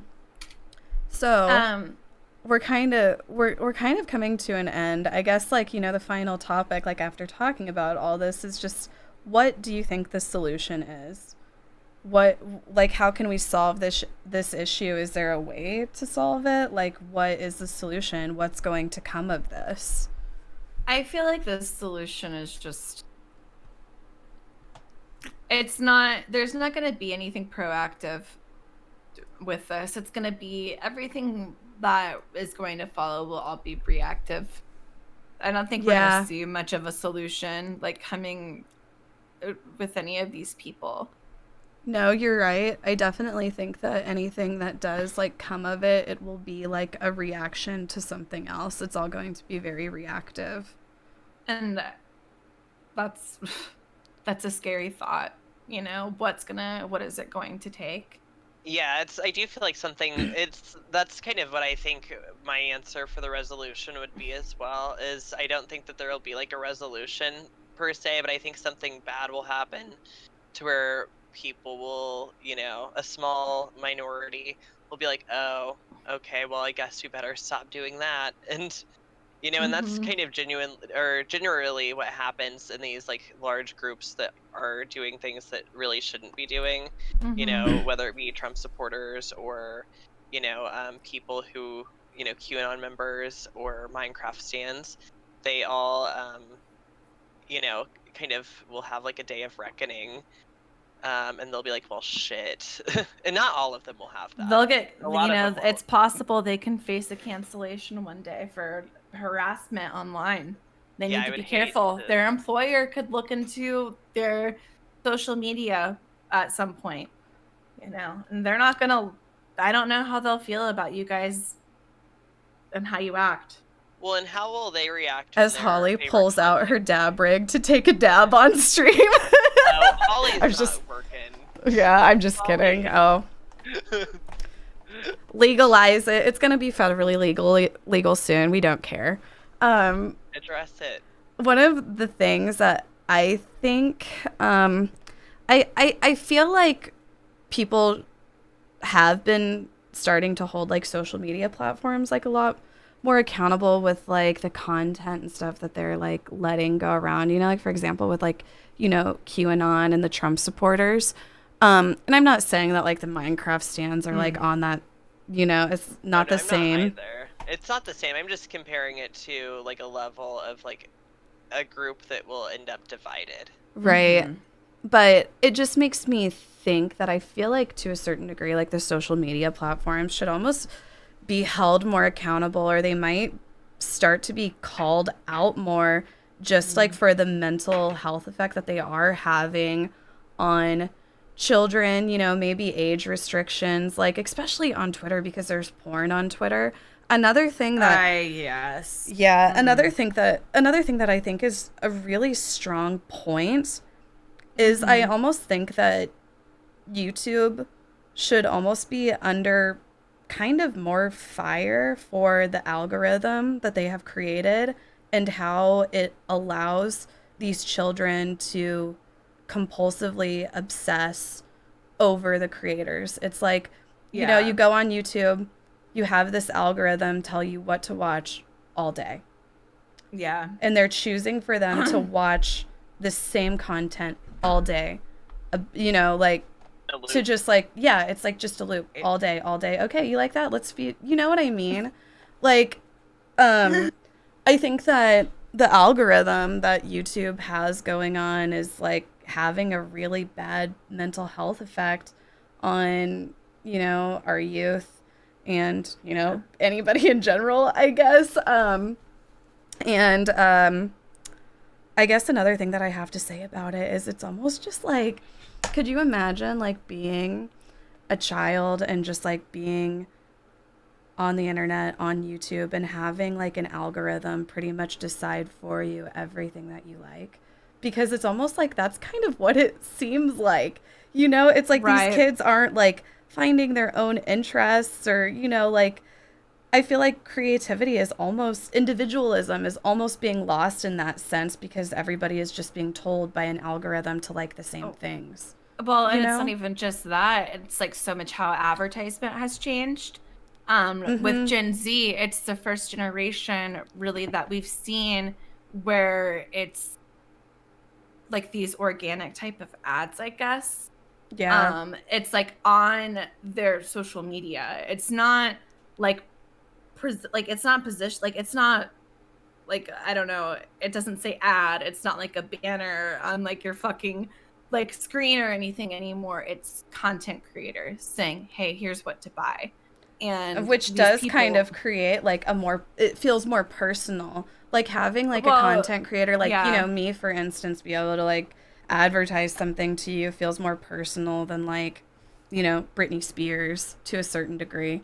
I'm like, maybe that's not true for the gays. I know a lot of the gays feel a very close personal relationship to Britney Spears, but like Sean just told me, he was like, yeah, I got the Pfizer, you know, Britney got it, so I'm ready. Yeah, I was like, yes. Get the Pfizer. We're Pfizer girlies.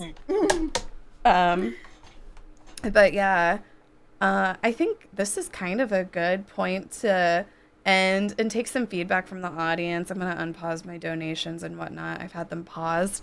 But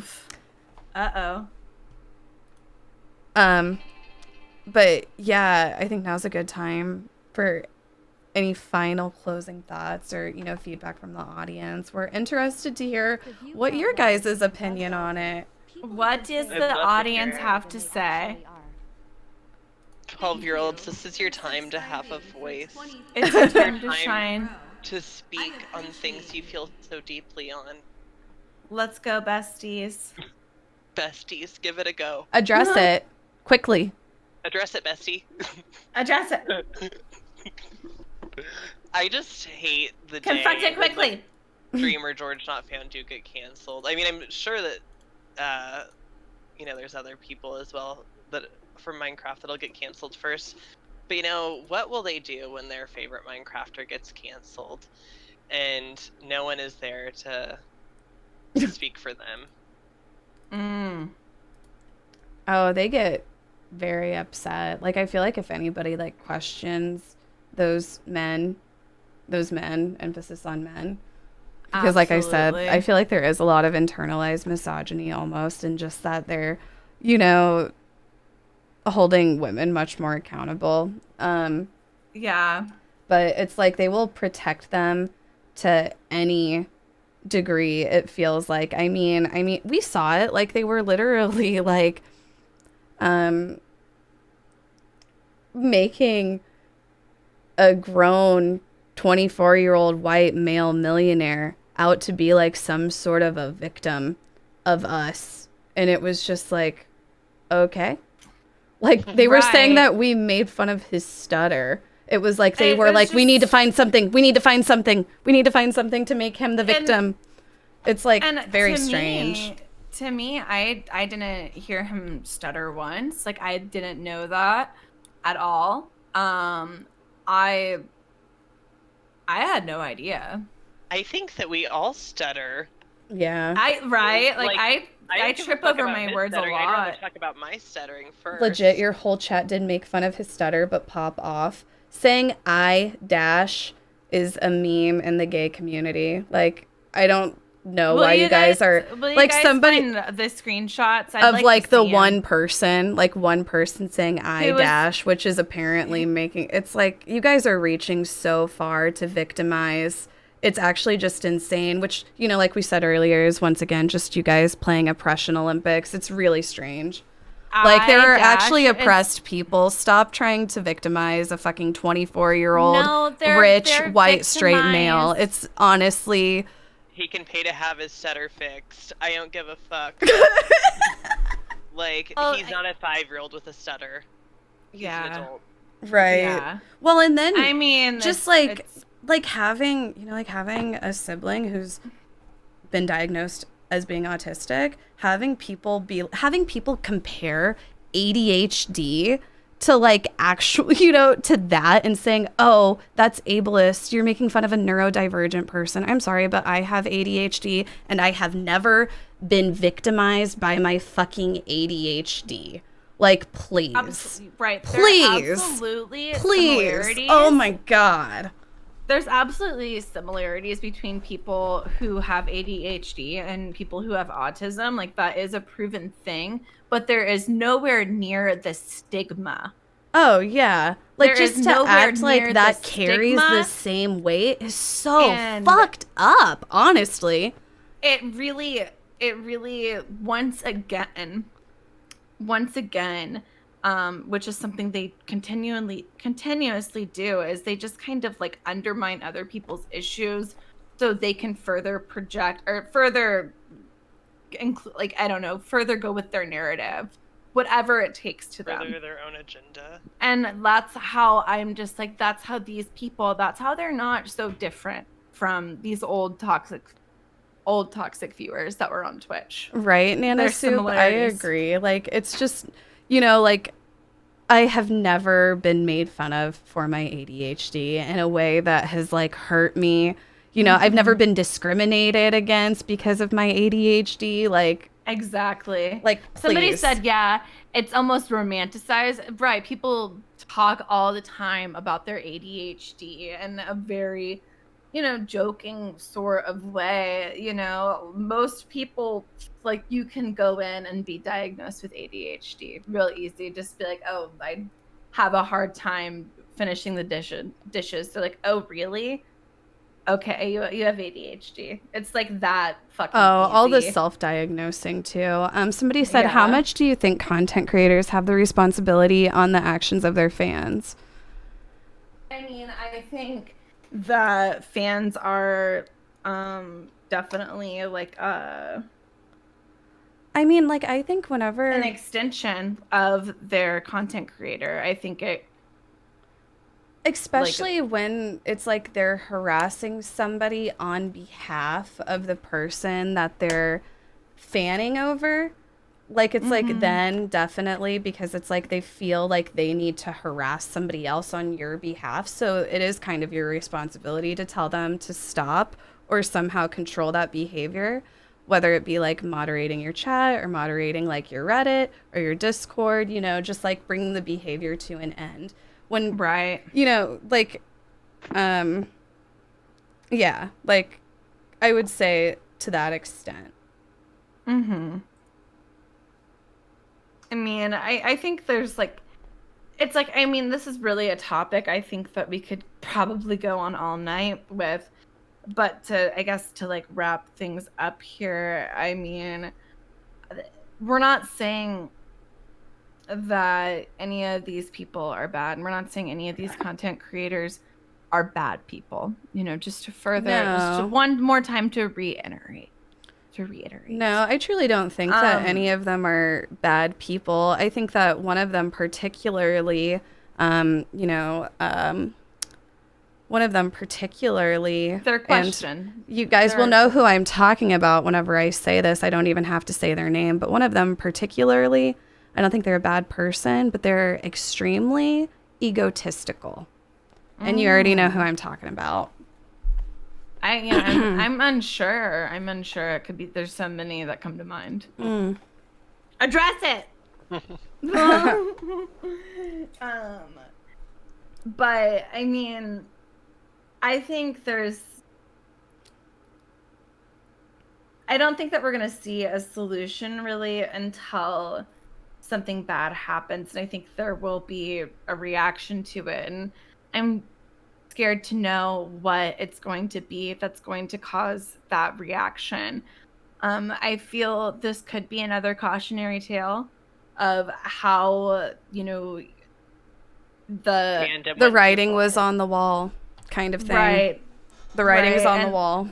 And how much like your audience really does play an effect in showing who you are, and, you know, all of that really, because it's like, to somebody who didn't know your content creator, to somebody who had no idea, think about this. Whenever they see all of these things that you guys have trending and whatnot, and you're threatening someone's life or, you know, saying horrible and demeaning things, that's what they think of your content creator. That's what they see. All of these people see you guys trending like #1 on Twitter every fucking day because we can't figure out a way to get you guys out of our fucking newsfeed. It's horrible. But that's what people on the outside are seeing, and that is their perception of your content creator. And I think you should just really ask yourself if that is the type of thing you want people, if that's the idea that you want to set out there about what you watch and who you like. Well, this is for recreational use only. Don't take anything we say too seriously. We're not experts on anything at all. We didn't go to college. We just read Reddit sometimes. But you can catch our podcast every Wednesday. We talk about a lot of different topics. Last week we talked about MK Ultra. The week before that we talked about reality TV. This week we talked about toxic Minecraft stands. Any idea what we're going to talk about next week? Nickelodeon. For real? Yup. For real. For real? Oh, I'm excited. The Predators of Nickelodeon. The Predators. Oh, the Predators. Oh, okay. I was like, oh, we're talking about cartoons, but not so much. Do you want to give like a sneak peek on that? Dan Schneider created some of the most popular Nickelodeon shows, but he has since also found himself in a cancellation bubble. But I think that rightfully so. What happened with him? Like a TLDR? He's a pervert, and he's he's sexualized a lot of sexualized children. Ariana Grande, Amanda Bynes to be and Jamie Lynn Spears. Yes. Are some of the names that we'll talk about, but there's a ton of people. Is he still in business? Like, does he still? Over. He's done. He is. Question, Sean, do you know, because I know Brittany Murphy, she did a couple of guest appearances on a few different Disney Channel shows, Sister. Yeah, that wasn't Dan Schneider, but I'm just like, did she? I know there was another one. I'm like, did she ever come into contact with that man? I'm curious. I think she probably would have. I think she would have too. We could definitely do some looking.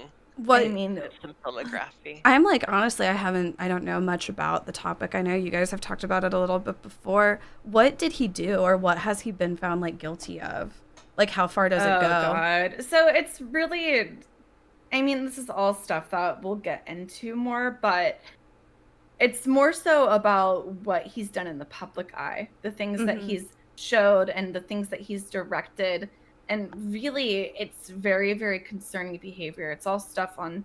It's a lot of similar behavior to what I would describe like Quentin Tarantino does, like with his filmmaking. He'll include like feet. He's like a foot fetishist, and yes. Yeah, he's a foot fetishist. Like the scene where it's like, oh yeah, he just like put this in so he could lick Selma Hayek's feet. Yeah, he has kind of thing. Ariana Grande sucks on her toes for like 2 or 3 minutes. Yeah. Oh. And it's like that's online. Bizarre. It's all available to see. And then there was like the hot tubbing thing that he would do with like Amanda Bynes whenever she was like 10. Wow, he was ahead of his time very with weird. the hot tub streams. He was thinking it before any of these. I'm just kidding. That was probably a bad joke. It's okay. Address it. But yeah, I mean, that we're gonna do a pretty deep dive into. There hasn't been like a lot of known published works on it that we know of, so there's a lot of sleuthing though. There's a lot of work to do. But... Yeah. And, you know, there's a ton of stories and videos, though, online. And, you know, luckily there's so many people who have picked up on how he would direct certain scenes and, you know, the patterns that would be reflected on these shows he would do. I'm interested to talk about it. And, yeah, we'll be talking about that next week on For Recreational Use. I guess I'm going to jump out of the call here and I'm going to read off my donations and stuff and then end my stream. Are you guys going to stream for any longer? Should I host you? I'm going to be getting off in about an hour, but yes, I'll be on for a little longer. Okay, cool. I'll host you here then. But yeah, it was so much fun, everyone. Thank you so much for joining for the 5th episode of Recreational Use, For Recreational Use. Let us know what you guys thought of it. Make sure to review us on all of our, you know, platforms. Mods, Apple, link all the streams. Apple and Spotify. Make sure to give us a review if you liked what you heard. So we can continue. We're not to do on this there kind yet, of but we will be soon. We're on YouTube. All right. Good night, everyone. Bye, guys. Right. Later. Bye, everyone. Thanks for the good show. Oh, I just hung up.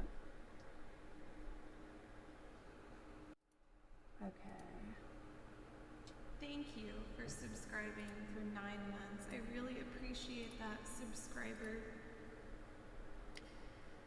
God bless you. Austin Asalamore just resubscribed. Hoggy Flush. Thank you for subscribing. Thank you. 46 months. Austin is hilarious. Thank you for subscribing. I don't know if you're still here. Lewis just resubscribed. Mandatory subscription number 46. Leona 38 months in a row. Wow. What an accomplishment. Good job. Mari underscore GTV just resubscribed. Free ice. Thank you for gifting that sub.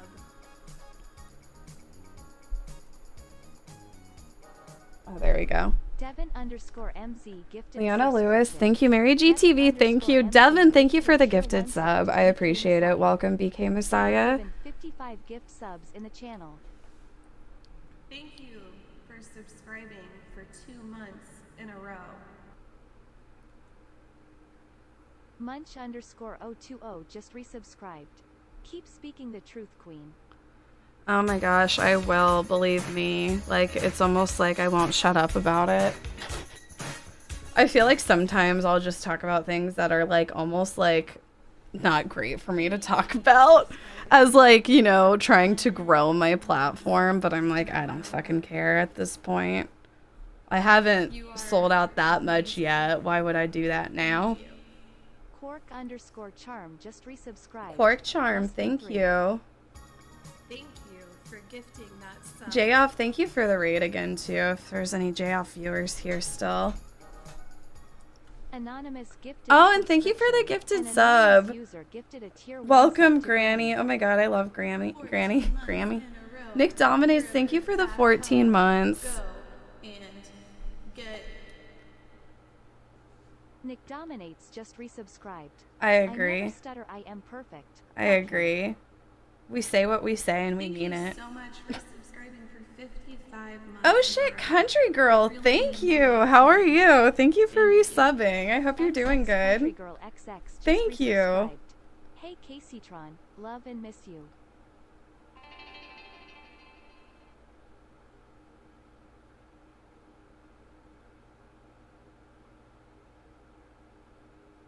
Trish Socken tipped $2.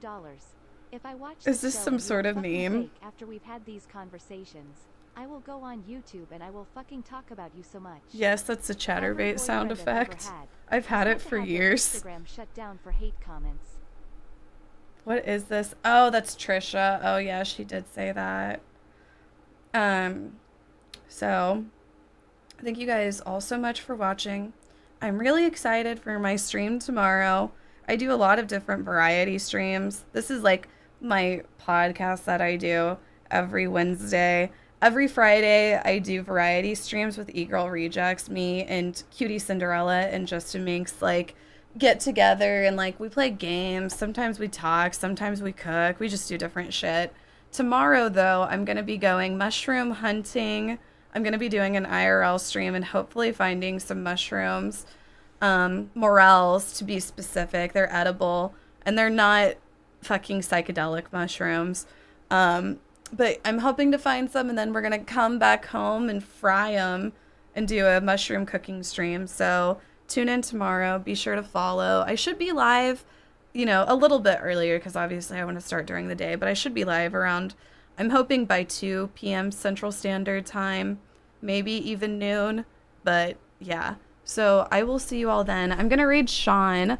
Sean has been like, I don't know, we consider Sean family. He's another one of our sisters. But we've like been friends with him since like grade school. Me and Holly. So I'm going to raid Sean. Check out his stream. Be sure to follow, like, subscribe, and have a good night, everybody. I'll see you tomorrow. Thank you for watching once again.